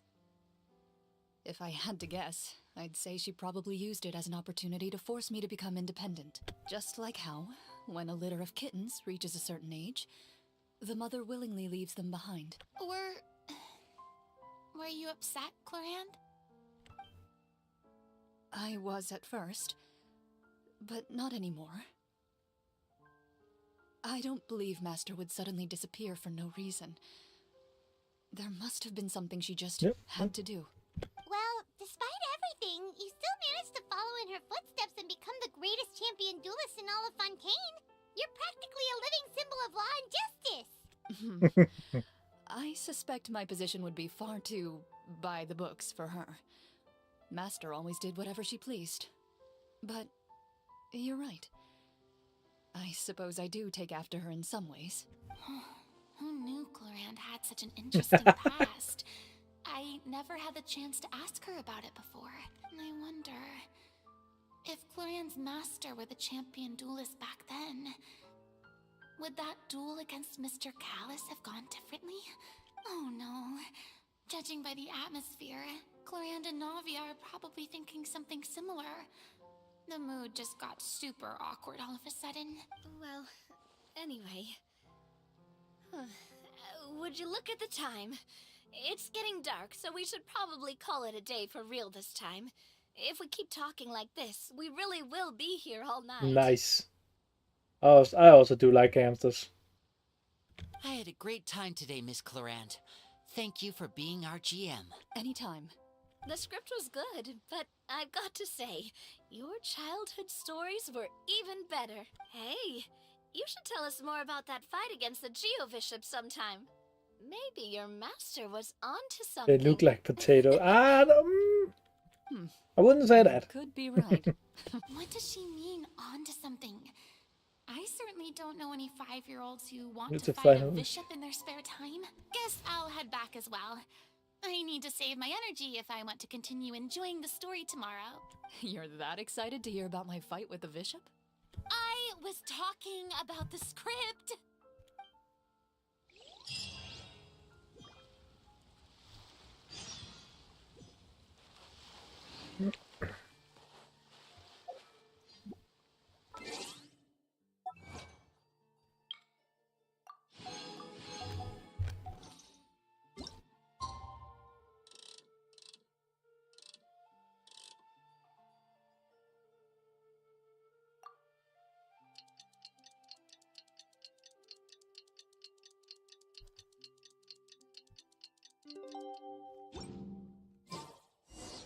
Let's go meet up with the group. Paimon's That's far away. God damn.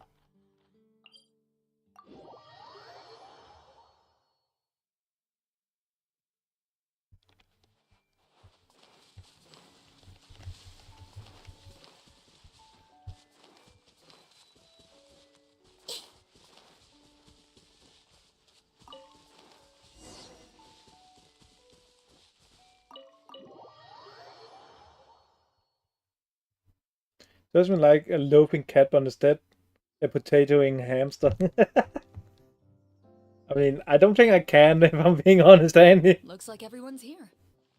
Now, before we begin, why don't we finish where we left off yesterday? There was an important decision to be made, yes? I'll pour everyone a cup of tea. Is that really the most important part, though, Clorand? Paimon's more concerned about our current surrounding. Heavy walls, cold railings, dim lights. This is obviously supposed to be a prison. I admire the work put into the set. Still, it's obvious the scriptwriter has never paid a visit to the fortress of Meripede. So this set is going to be a part of the script? Unfortunately, that is something I can neither confirm nor deny. Anyone think Clorand's smile is starting to look kinda scary? Well, whatever happens, we'll just have to push on. But first, we should really figure out what to do with this treasure. If we're worried about arousing suspicion because of our identity, why don't we give ourselves a different name, just like Clorand's master did? Yeah, it might be better to keep a low profile. As long as we're helping people, it doesn't matter who we are or what we're called. Staring at me won't get you anywhere. Or did you want some more tea? Oh, Paimon's good. Thanks. Why aren't you saying anything, Navia? Wait, what's that next to you? Oh, this is the short sword Clorand mentioned last night. I found it. Huh. That, I'm surprised you managed to track it down after all this time. Well, I made sure to take good care of it, considering the circumstances in which you gave it to me. Of course I had to keep it safe. Anyway, where were we? Oh, right. I was just thinking about all the potential ways for us to break out of prison. We could dig a tunnel, or try to bribe the guards. Wait, we haven't been thrown into prison yet, have we? Well, it's only a matter of time. It pays to be prepared. Just like how you should always have an umbrella on hand, even when it's sunny. Alright, Paimon's made up her mind. Let's just give the treasure Why am I- away. yeah, why are we I only may have seeing... wanted to keep it, but if it's going to land us in prison somehow, Paimon will be too upset to enjoy her snacks. So, you've reached an agreement?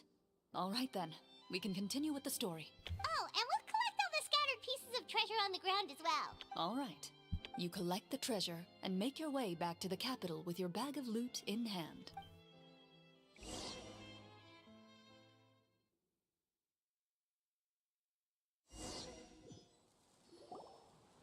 The city is still shrouded in a gloomy, oppressive atmosphere, but your spirits are surprisingly high.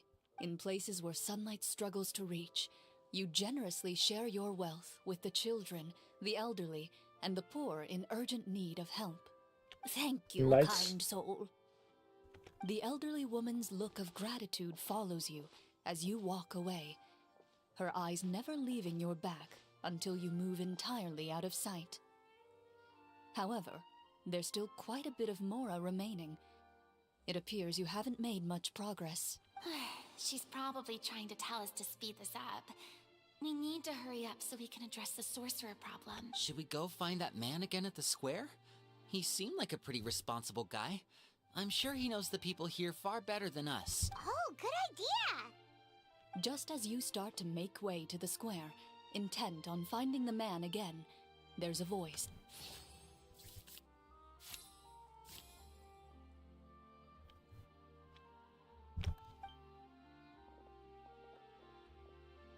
Gods. Please wait, distinguished guests. Several strange guards suddenly call out to you. They run forward to meet you and proceed to politely pay their respects. Greetings, gentlemen. Are we being invited for afternoon tea? Surely you jest, my lady. That would not be our place. It is His Excellency the King who requests to meet with you. Please come with us.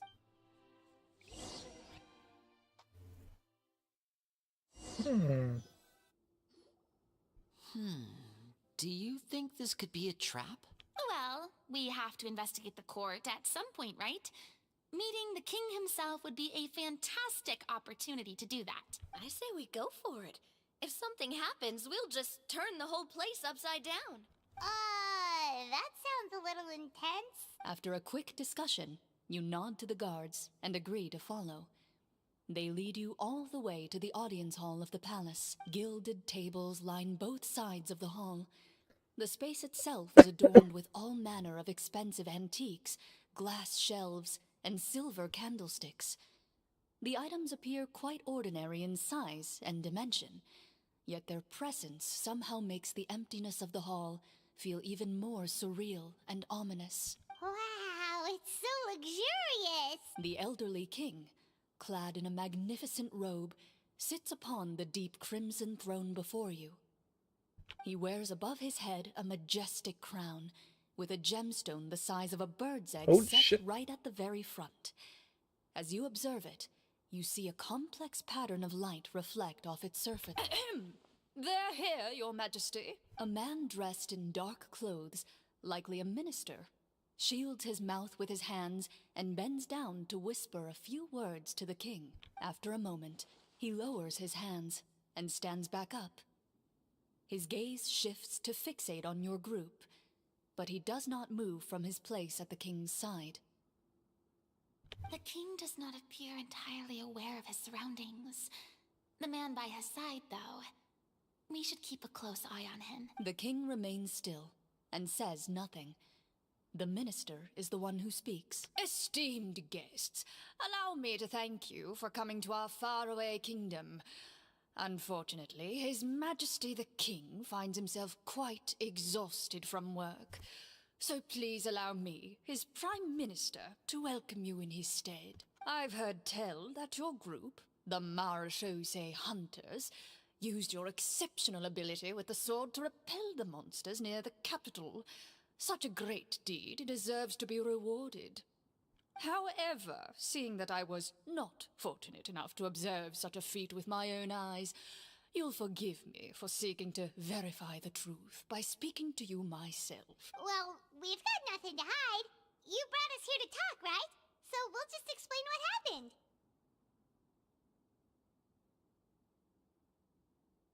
The golem's blades were so powerful, they could cut down trees in a single swipe. It took a lot of effort to defeat them, even for trained swordsmen like us. Well, that was us enough details, right? Believe us now? Your account does indeed match those of the survivors. Since you were the ones who defeated the monsters, that must mean you are also in possession of the treasure they stole? Well, we did take the treasure, but... How did he know about the treasure? Then I must ask that you return it at once. It belongs to the kingdom. Wait, but didn't you just say that our great deed deserved a reward? Shouldn't the treasure be considered a part of that? Yes, that was indeed what I said. But you seem to have forgotten a very important distinction. Yeah. Only that which is freely given by the king can be considered a reward. Taking the rightful wealth of a kingdom without said permission, on the other hand, is a crime. But that's completely unreasonable. Yeah, that makes no sense! If it weren't for us, the treasure would still be buried underground somewhere! Maybe so, yet the fact remains. You tried to dispose of the treasure without reporting it to the court and without receiving permission, yes? What, no answer? Surely you're not insinuating that you, a group of legendary marechaussee hunters, sought to take the treasure for yourself? Well, what about the king? Is he just gonna let this guy talk for him the whole time? Clad in his magnificent robe, the king remains seated, with his hands resting on either side of the throne. His posture is rigid and unmoving.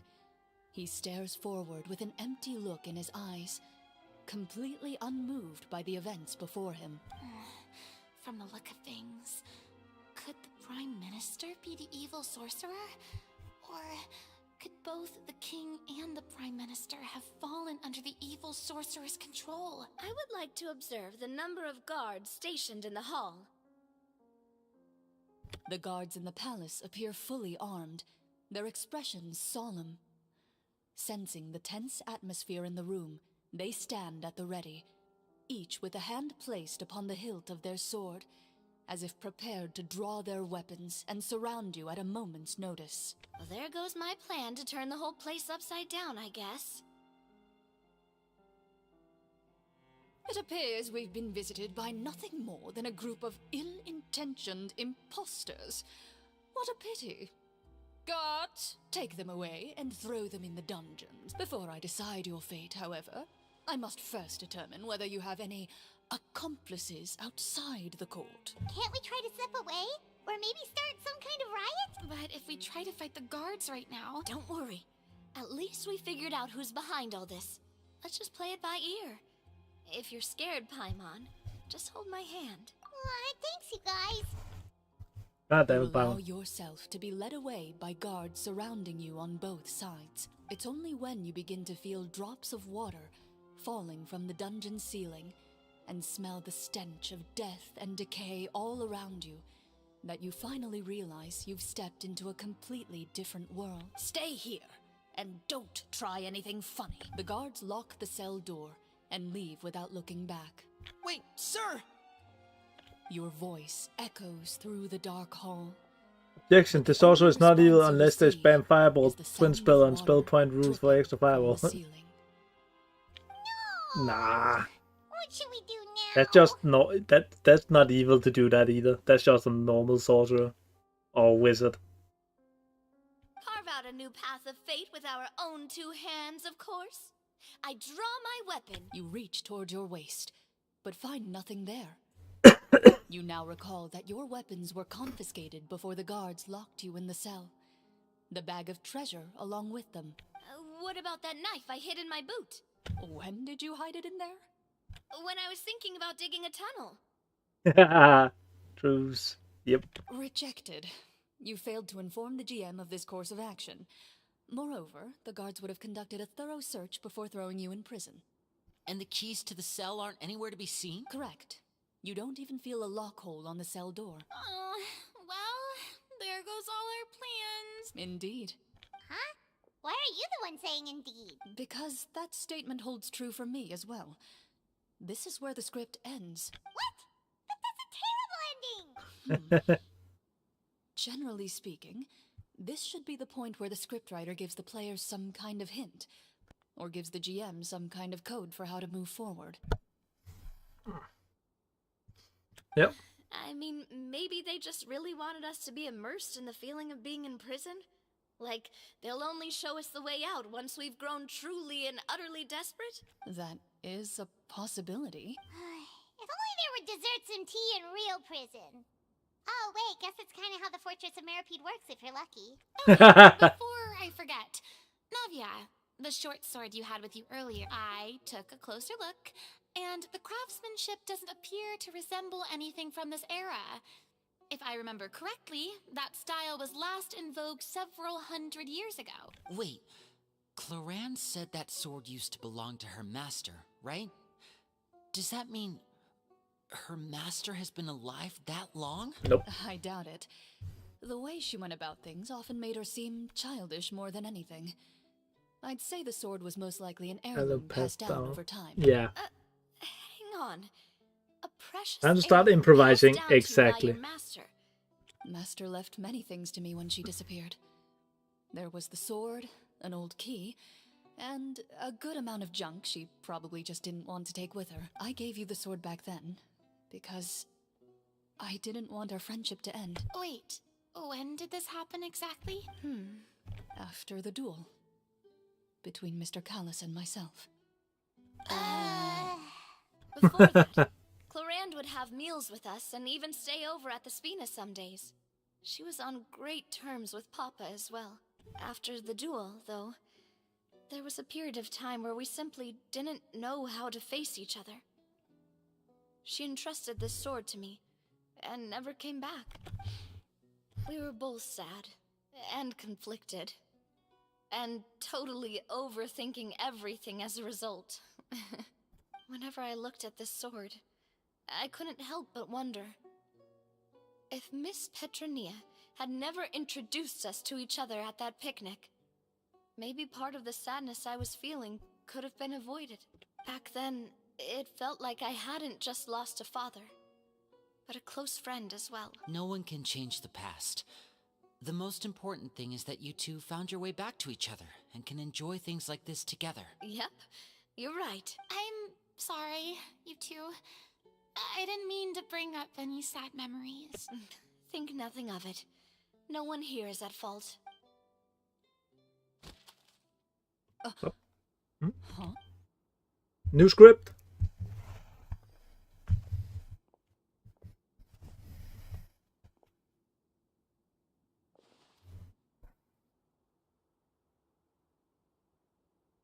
Oh, looks like the next part of our script is here.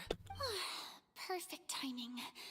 The situation was really starting to get desperate. And not just because of the prison thing.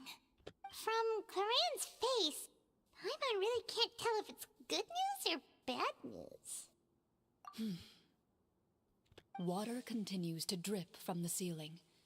In this lightless Plot twist, dungeon, Evil's also you was lack a really justified reliable with way to tell how a much mad time has suggestion. passed. Suggestion, yeah, true. Eventually, you get used to the unpleasant odor of straw. Or maybe it was mold, just a and sport rust, druid who has lost and control of his find sports and yourselves just started alternating creating zombies between fits everywhere. of drowsiness and despair. Suddenly, you hear footsteps outside the door. Heads up, everyone. Someone's coming. Gather close, everyone, and keep your voice down.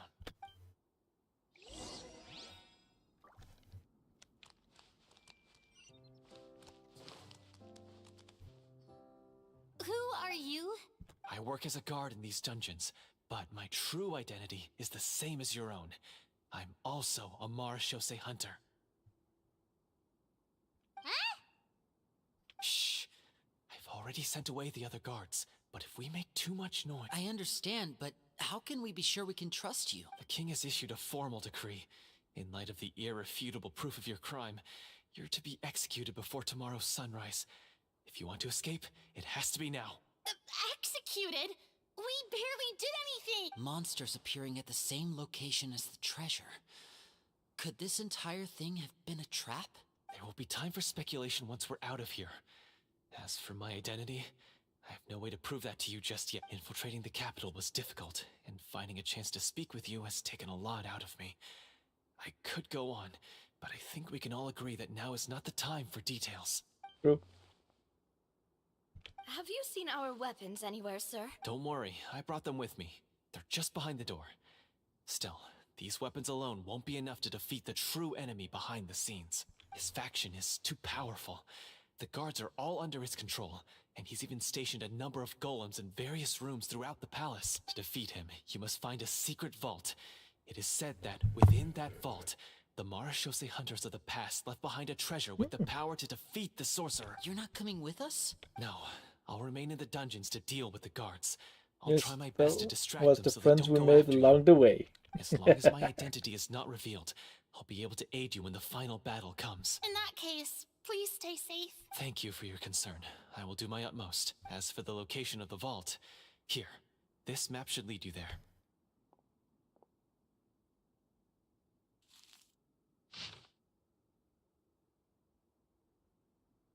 Got it. All right, once I open the door, remember to stick close and refrain from making any noise. I'll lead you out of here as quickly as possible. You now have the chance to restore the honor and legacy of the Marashose hunters. So please, get out there and reclaim what's ours. And be sure to exercise caution. With the help of the guard, you successfully escape the dungeons. Your sense of despair and anxiety both seem to fade as you continue your quest.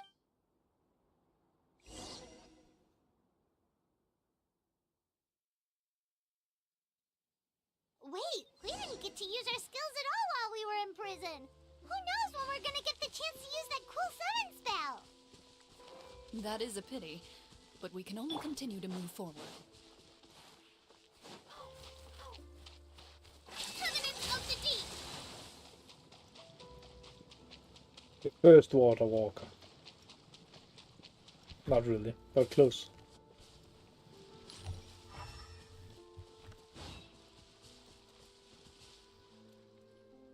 This should be the place marked on the map. This bit of rock certainly looks suspicious. Well, I'd say an investigation's in order then. Plus, if all else fails, we can just blow it up. Kaboom! Wow, you really meant that! Before you lies a serene stretch of open water, its surface shimmering a brilliant shade of sapphire blue. Well, guess this means it's time for a swim!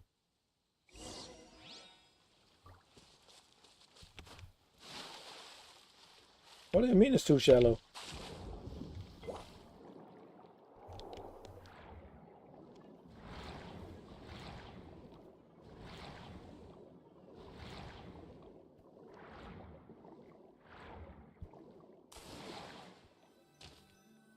Nice.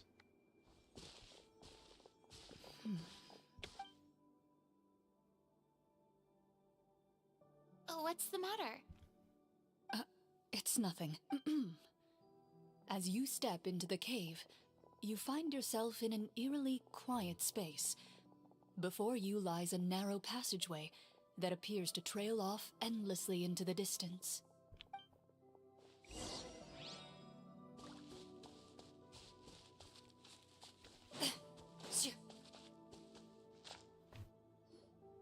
Wow, this must be where the treasure is hidden! But this door is blocking our way in. It almost looks like it's been here for quite some time. I've got to hand it to the tabletop troupe. They really went all out with the props. 58 is my level. If it's my adventure level you're asking about, then it's 58. Halfway to 59. Huh. What have we got down here? A kind of mechanism connected to the door? Ah, it looks like we might have to arrange it into a certain pattern. A pattern on a stone door. That's something Master mentioned before. Is something wrong, Clarant? Don't worry about it. After a long, difficult journey, you finally arrive at the location indicated by your map. It appears to be an ancient site of some sort, where treasure likely awaits. Your surroundings are exceedingly quiet and serene, as if the secret that slumbers here has never once been disturbed. If you listen closely, you can almost convince yourself you can hear the sound of its calm, gentle breathing. That description makes Paimon feel kinda bad for disturbing this place. We're doing this for the sake of the people, to free them from the evil sorcerer. I say it's time for this treasure to once again see the light of day. Linny's right. We need to keep going. The future of the kingdom depends on it. The next part of the story requires us to solve the puzzle, right? Let's start exploring the area. Yes, that should be fine. Something feels off about all this. Guess I'll just have to improvise. Mm-hmm.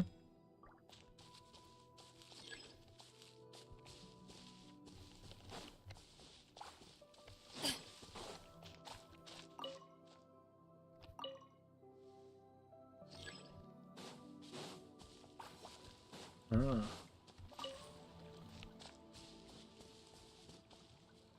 Well, that didn't do anything. There's 2 Clarins! Emergent broken! I found something. Oh, another one. Found something here, too. And another one.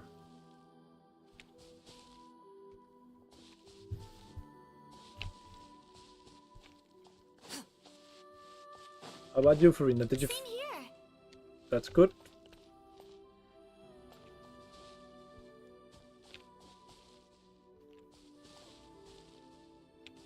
Shoo.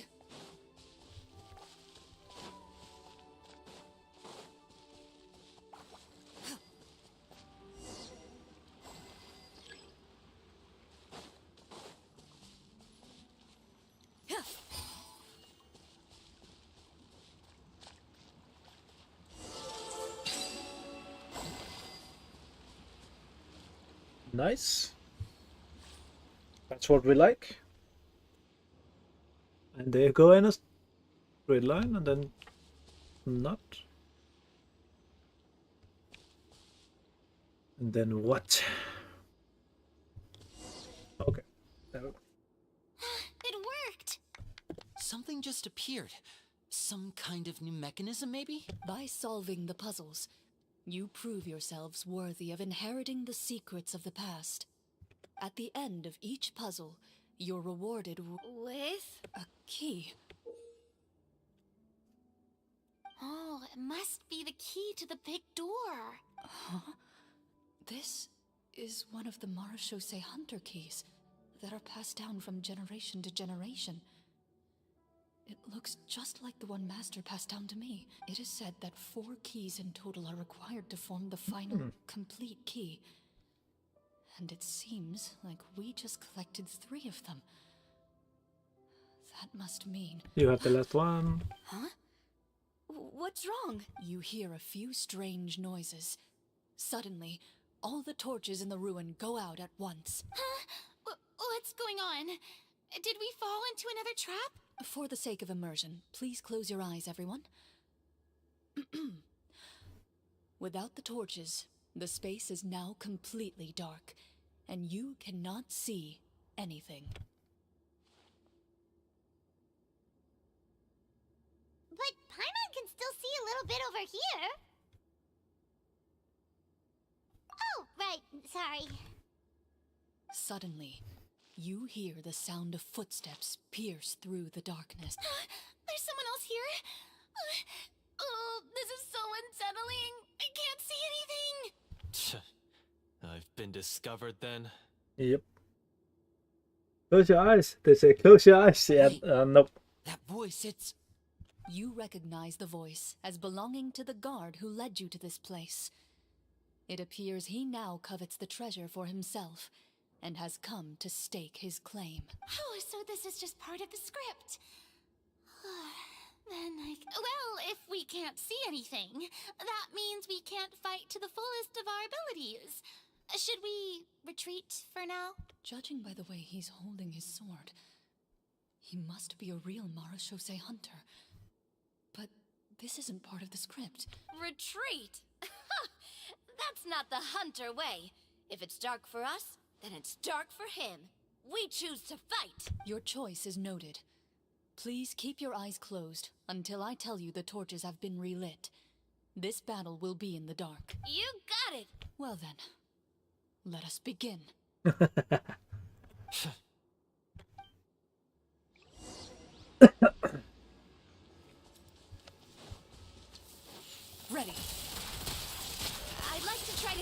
my sword.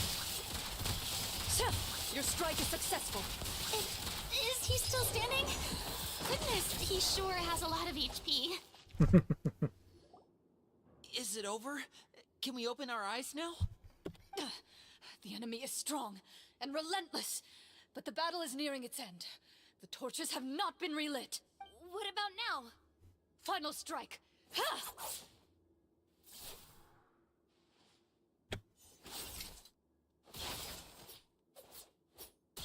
Oof. Ooh. Oh, well, did we get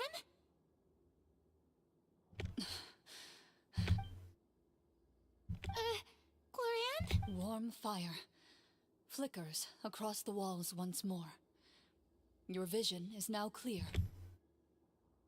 In an impressive display of courage, the four of you successfully defeat the uninvited guest.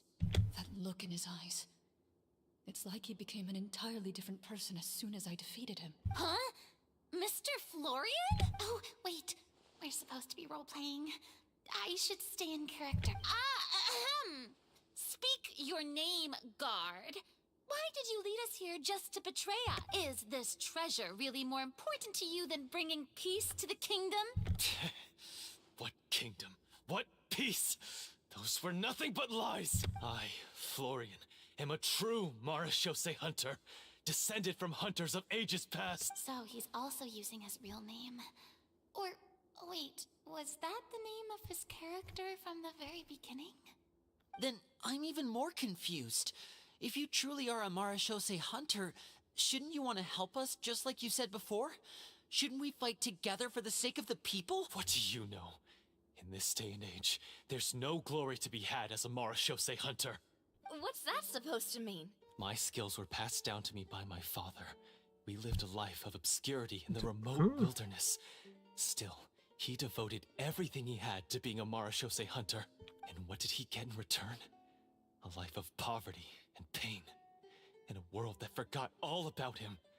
When he died, not a single person came to mourn his passing. The Marashose hunters were the ones who saved this city. We're heroes.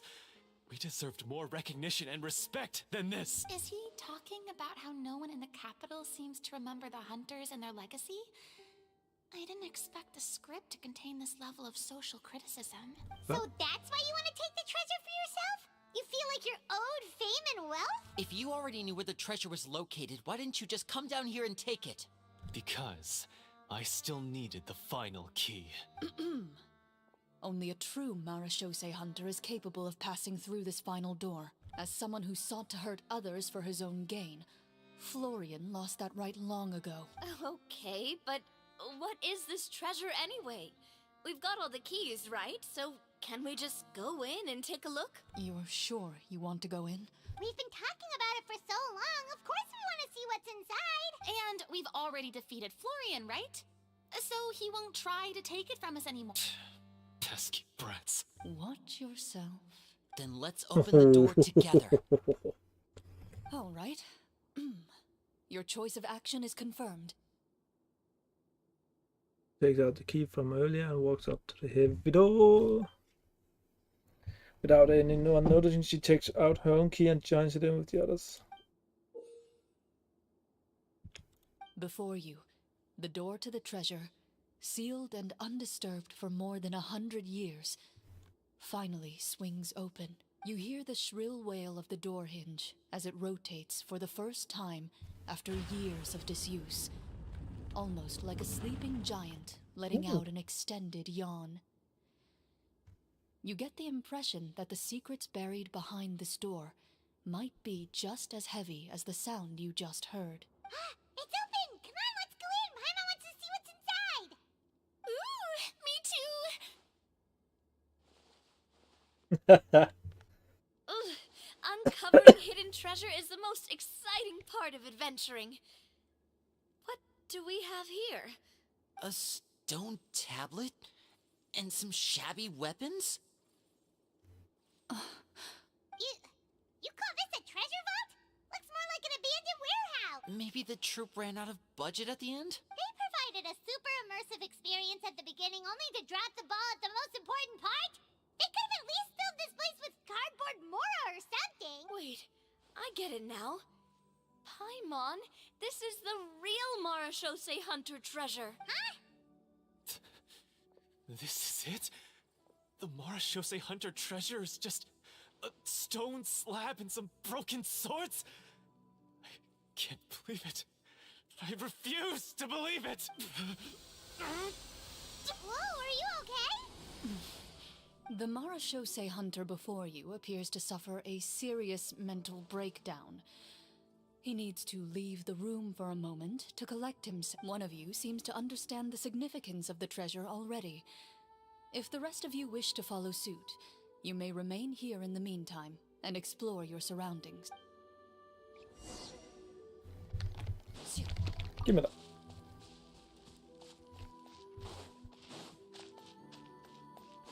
Give me that. Didn't ask to climb, and give me that, because that's the best thing I am probably gonna get out. Stone Shelter stands there quietly. A few people named and deeds have been inscribed upon it. Okay. Also, we need to talk to Florian. Okay. Make him around a little bit. So, how are you doing? Feeling any better? What just happened? Do you remember how you got here? Or what happened to your body just now? I remember now. I brought you here because I wanted to... The explosives in the cave! You mean these? Huh? How did you... I could tell something was off the moment I stepped into this cave, so I kept an eye out. I've already dismantled the whole thing. So the strongest champion duelist in all of Fontaine saved the day once again. Guess I shouldn't be surprised. It would seem your skills as a Marashose hunter are as sharp as ever. I deserve some answers, don't you think? Tell me why you wanted to lure me here. Everything you said earlier sounded like the truth. Luckily, your monologue was dramatic enough to convince my friends you were just role-playing. I don't know. I just always felt like there was something in my heart that didn't belong to me. Something agitated and angry. Who knows? Maybe it was my own anger all along. I could never really tell. The feelings about my father and the other Marashose hunters are real. It just wasn't fair. I was angry, bitter that no one remembered them or praised their accomplishments. I don't know when it started, but at some point, my anger came to completely consume me.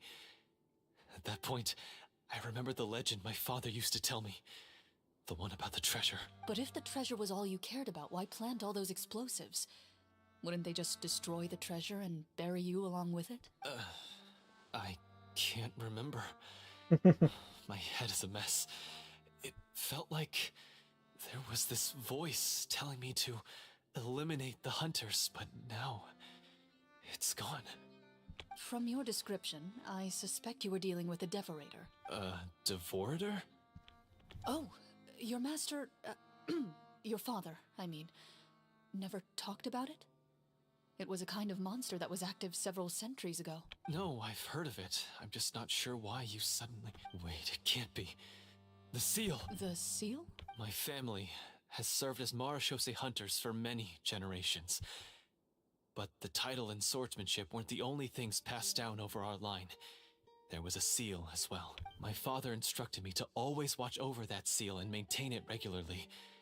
He said it had been passed down over a truly ancient age, and protecting it was our clan's most important duty. But I neglected that duty after he died. I finally decided to come down and check on it one day, and that's where my memories become fuzzy.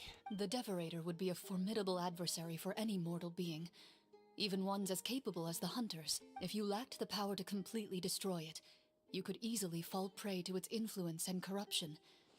In light of this, some Marashose hunters chose to seal the Devorator away, in the hopes that a permanent solution would come with the passage of time. I heard it has the power to amplify the obsessions and desires in people's hearts, to the point where they overtake you entirely.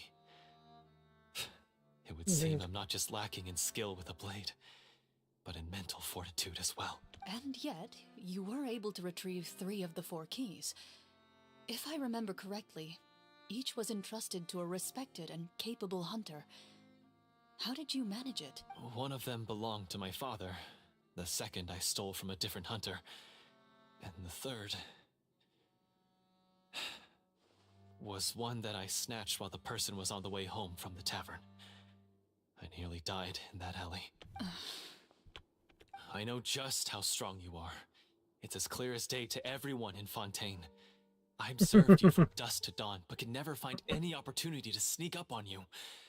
I never even saw you drink a single glass of liquor. The only way I could think to obtain that last key was to lure you here using your hobby, and then... Oh, I get it now. That monster, it wanted to bury you here alongside the treasure. I won't comment on anything else, but the script was good. Well, I did pour my heart and soul into it. The stories my father used to tell me about the glory of the heroic Marechaussee hunters and how they came to be forgotten. It's more than just a story. Huh? You're proud to be a hunter.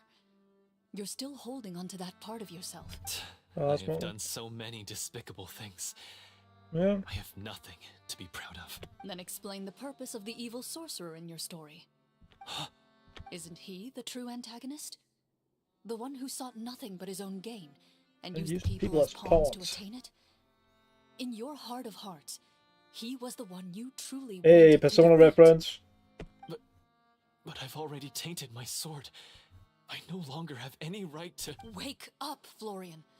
Remember how you introduced yourself earlier. Do you really think the hunters acted out of a desire for honor and glory? Or to be loved and acknowledged by the people? What did your father teach you about our order? You do not wield your sword for yourself, but to protect those you serve. There's nothing special about a blade. It's the intentions of the wielder that matter above all else. Do you still not understand? Even after seeing the treasure for yourself? The contents of that room, they represent the true legacy the hunters left behind. Yep. You're right. I am a Marechaussee hunter. It's time for me to redeem, no, to finally serve the people I vowed to protect all... I wouldn't be so quick to push aside the need for redemption. I know. That's a charge I won't bother to defend myself against. Good. Then, come with me, and help me see the script through to the end. Huh? See the script through to the... Never finished it, huh? No, I mean, I wrote the script with the sole purpose of luring you all here. There was no reason to write beyond this point. Then we'll just have to keep writing it. The evil sorcerer still needs to be defeated. You mean the Devorator? Is that really so hard? You've already written most of it. Surely you can write an Surely ending you where can the write an hunter ending wins. where the hunters win and justice prevails. I'll be there to help you too. You aren't afraid your party will fall into danger? I know what my friends are capable of, and they're all quite skilled. Besides, I need their help. Then, are you going to tell them the truth about all this? I don't intend to spoil the fun. Sometimes, protecting dreams and fantasies is more important than exposing the truth. Don't you think? I think that's fair. I think that's fair enough.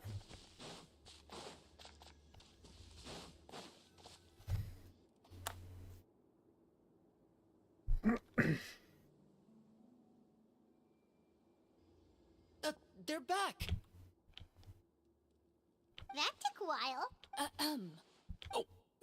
Ahem! My fellow Marechaussee hunters, please forgive me, for I have sinned. Tone it down. Sorry. After crossing swords with you and witnessing your courage in battle, I've rediscovered my true self and regained my pride as a Marechaussee hunter.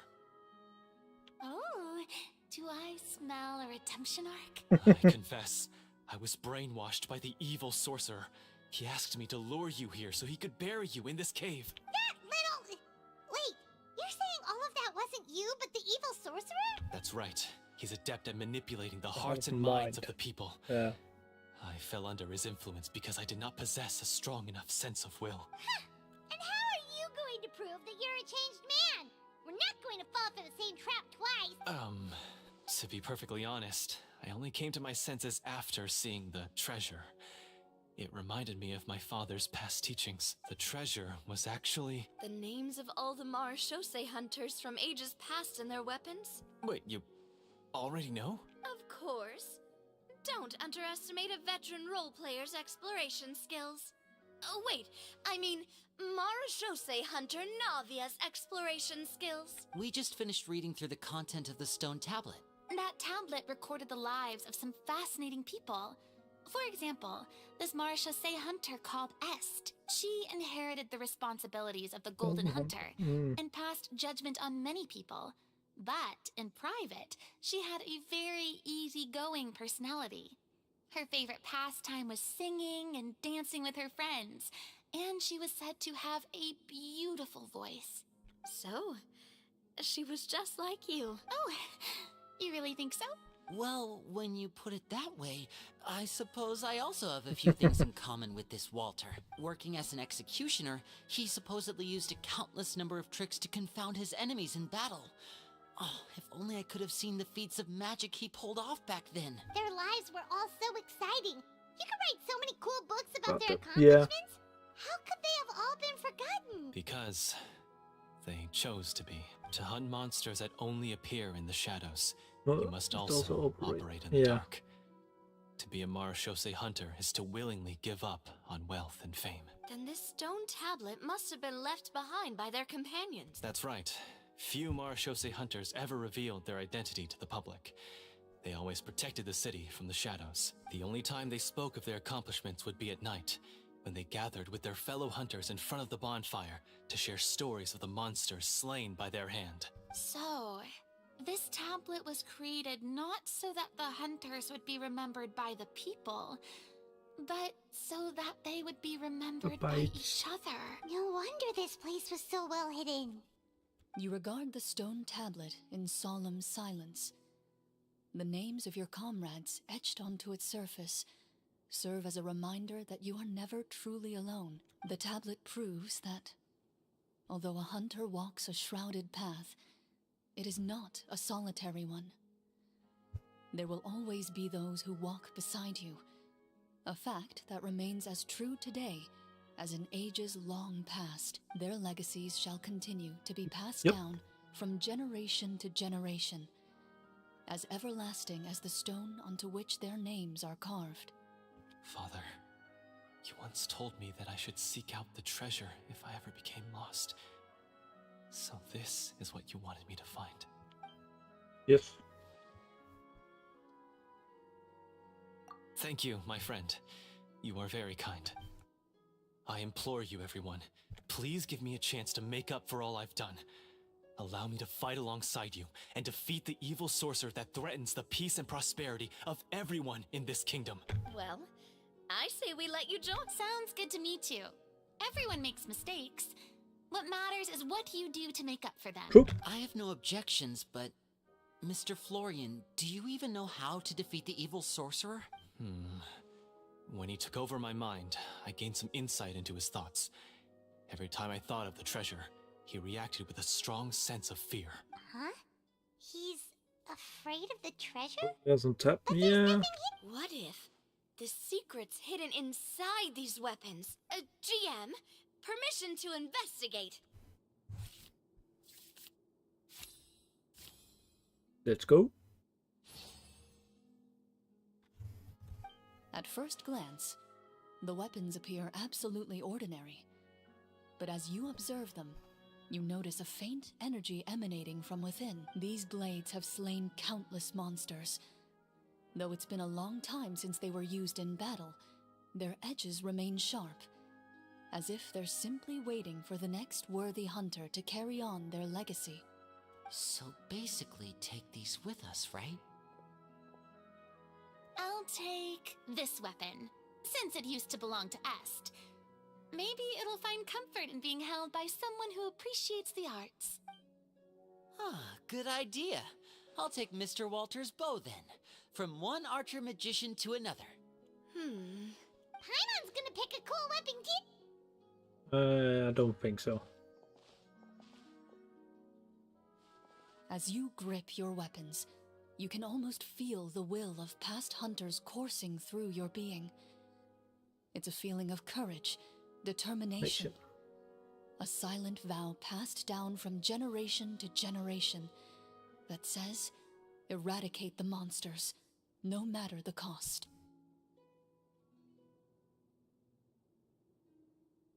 Mr. Florian, do you know where to find the evil sorcerer? I was able to see his surroundings when our minds were connected.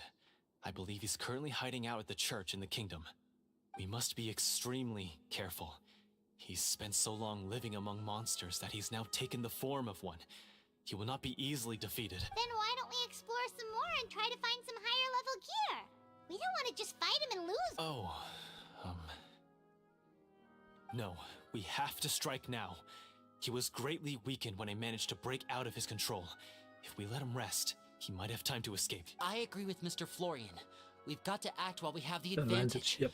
Don't forget, the people of the capital are counting on us. Yeah, now that we've got a plan, there's no point in waiting. The longer this drags on, the worse it will be for everybody. Yes, that's what's called...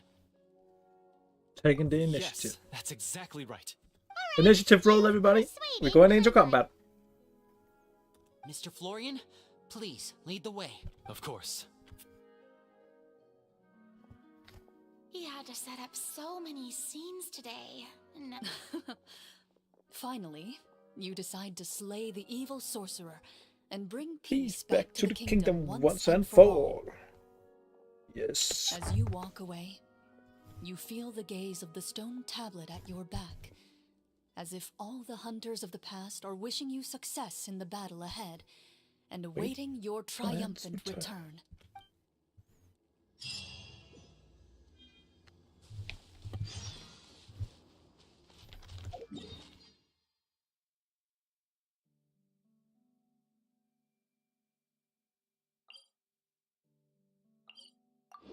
I don't know if it's downstairs. Let me just finish the story.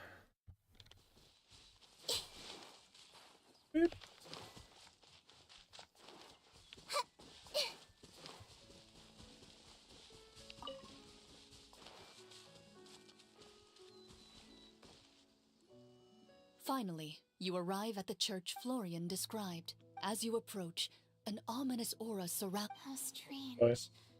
This uneasy feeling seems so real. How did they manage that? Now, it is time for the final battle. Let's go.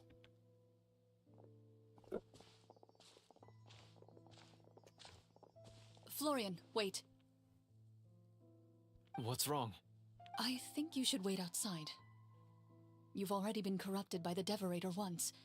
It could easily re-enter your mind and take control of your body. I don't think it's a good idea for you to be this close. If it corrupts you again, it's possible you might take on a new form entirely. That's exactly why I have to go. Why I should be at the very front. You mean... Yes. I intend to lure it into my body. That's too risky. If things get out of hand, I might have to kill you. Do you understand how dangerous this is? And now we have Storm Terror's Lair music. I understand, but if I do this, And I I'll have a love clear it. and visible target. The Devorator will have a hard time passing up a chance to enter a body it knows how to control. You won't have to worry about any of your friends being taken over. You're not like me, Miss Clorand. You're a just and powerful Marachose hunter. The monster broke free due to my error. It's only right that I shoulder the responsibility for its destruction. This is something that I have to do. Consider it a duel to restore my honor. My only request is that you give it your all. I understand. Then, as a champion duelist, I hereby accept your request for a duel, and extend to you my most sincere regards. Thank you. The battle is now upon us. Let the Devorator once again tremble under the blade of the Marachose hunters. Yes. Everyone hold hands. Give me all the roses.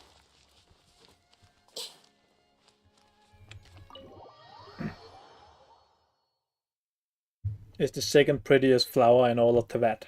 so far.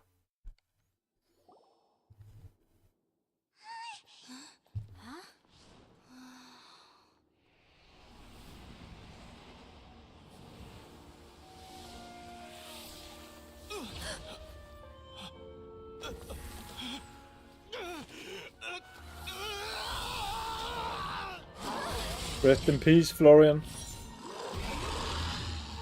We will restore your honor. So lifelike.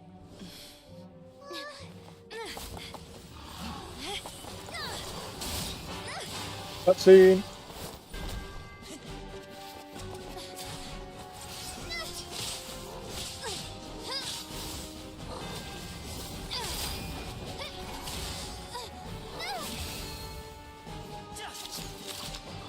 Okay, Twisted Fate.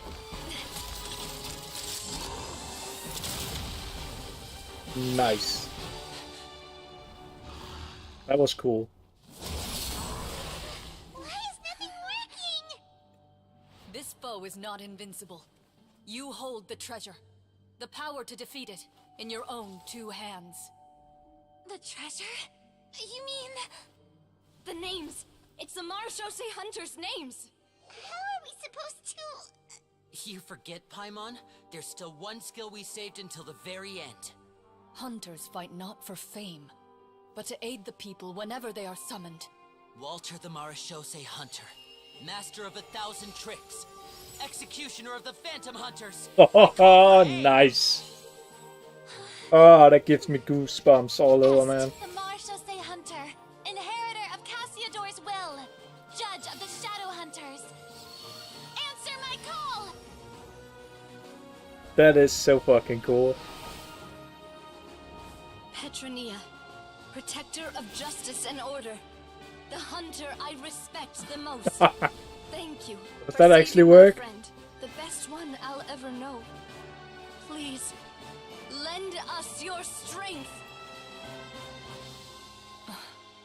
But it doesn't summon anyone, so that means she's not dead. We have come to answer your summons.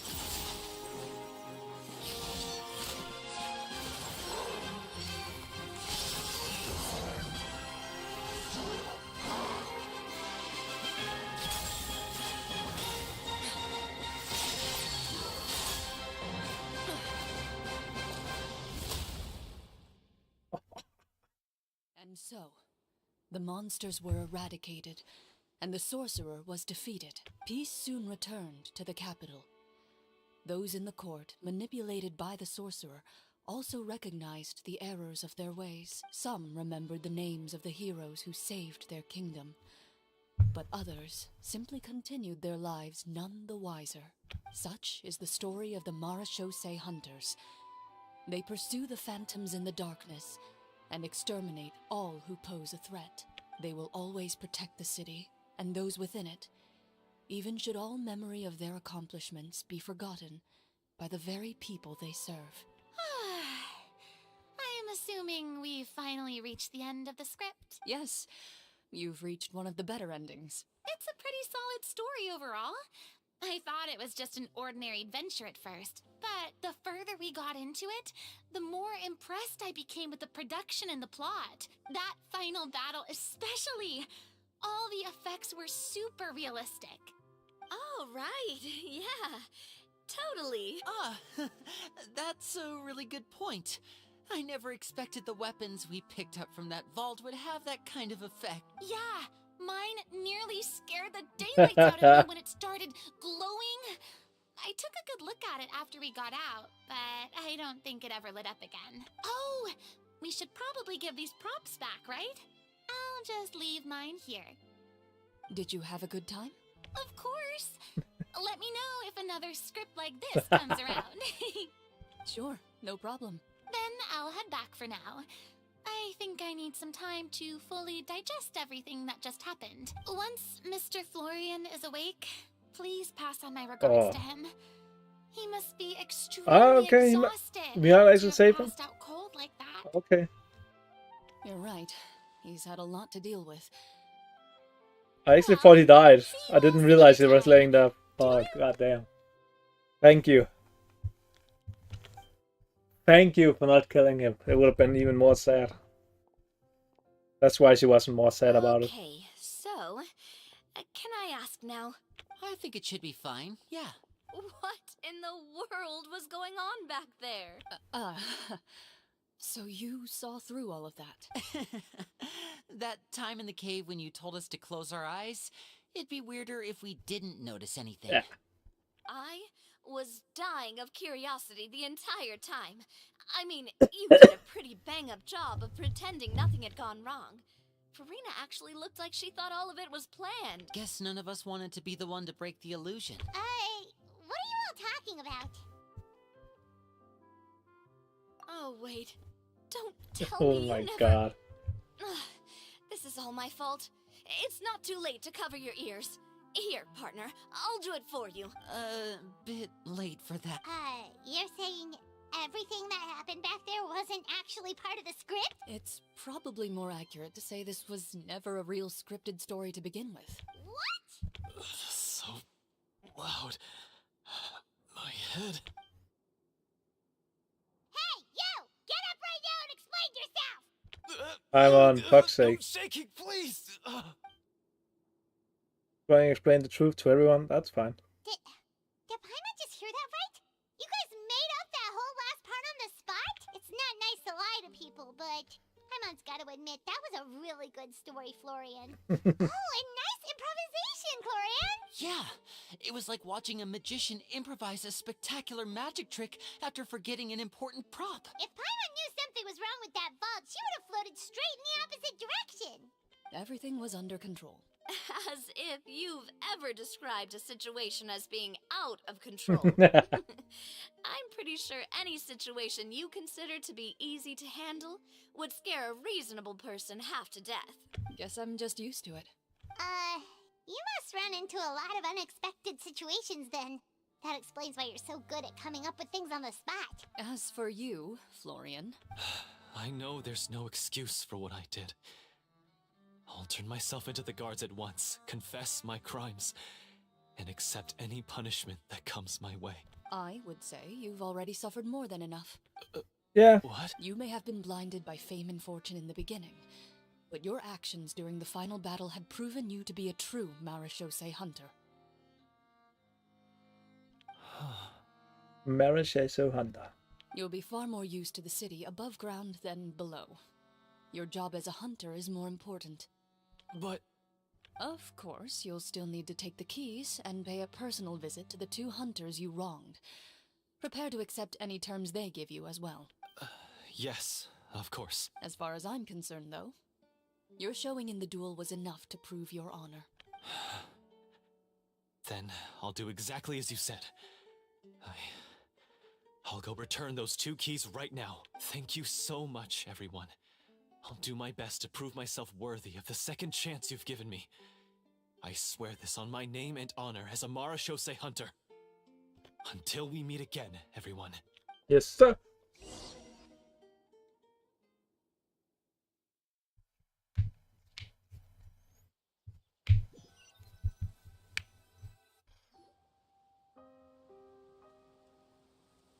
Speaking of Marechaussee hunters, what should we do about the treasure in that cave? Leave it be.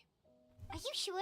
We could show it to people, make it so that the hunters are remembered. No, but that's not what they Don't you want. want that? No, that's No. not what they want. Every name on that tablet made the same choice. All hunters know what the path entails. Yes, please I am no leave it like it. exception. My identity as a Marechaussee hunter is not something I need people to remember. I wish only to be recognized as a champion duelist. Nothing more. That's certainly Respectable. very different from the path of a magician.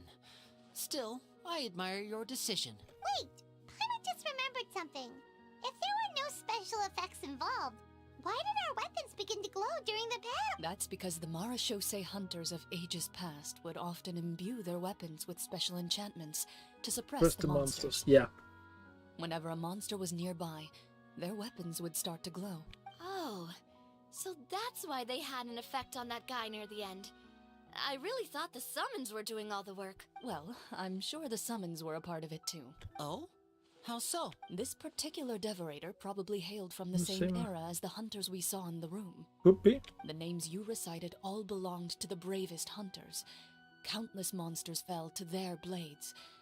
That's likely why the devorator visibly reacted when you said them out loud. So the names held the power all along.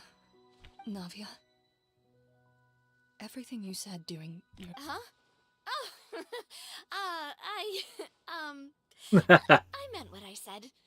I mean, it was true to my character, so yeah, I'm glad you heard it. Just don't make me repeat myself. It's embarrassing. I really appreciated those words. All right. Don't get all sentimental on me. Anyway, let's not talk about that anymore.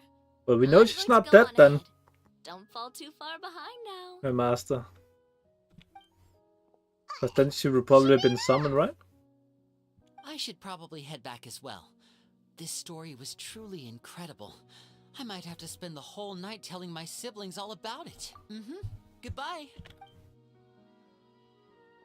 Again, this is just the reason why Fontaine is the best region. Traveler, should your name and deeds be forgotten, what do you think the significance of your journey will be? I suppose the significance would be the journey itself and the world we helped create. There's still value in the time I shared with everyone here, in the things we were able to accomplish, even if no one remembers them. A great answer. I'll remember it. Me? The Marechaussee hunter says nothing in response to that question. Perhaps her answer lies in her silence. An unspoken vow left to echo through the night. The path she walks needs no explanation. See, if she wasn't already my favorite character, after that she would be my favorite character. I mean, how can this not be your favorite character? I mean, it's almost a crime.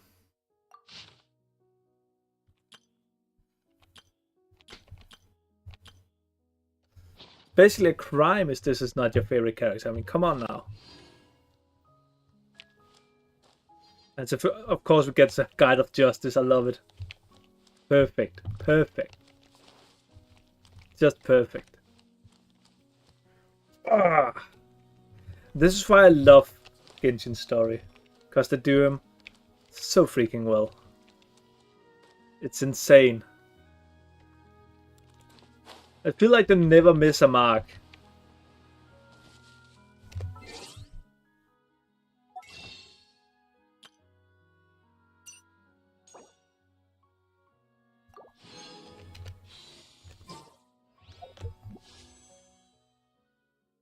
$380, let's go.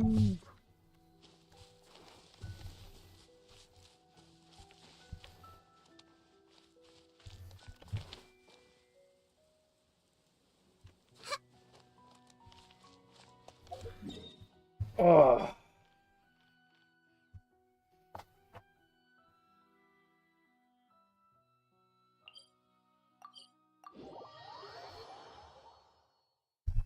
I think that's all I can manage for today, because I need to go stand up and take a walk now.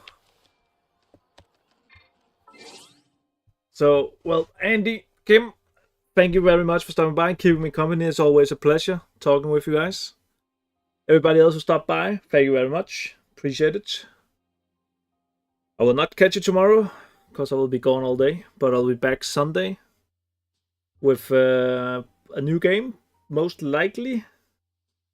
And else, probably we'll be back with Genshin, and we're also gonna do some Zenless Zone Zero and some Wuthering Waves the coming weeks.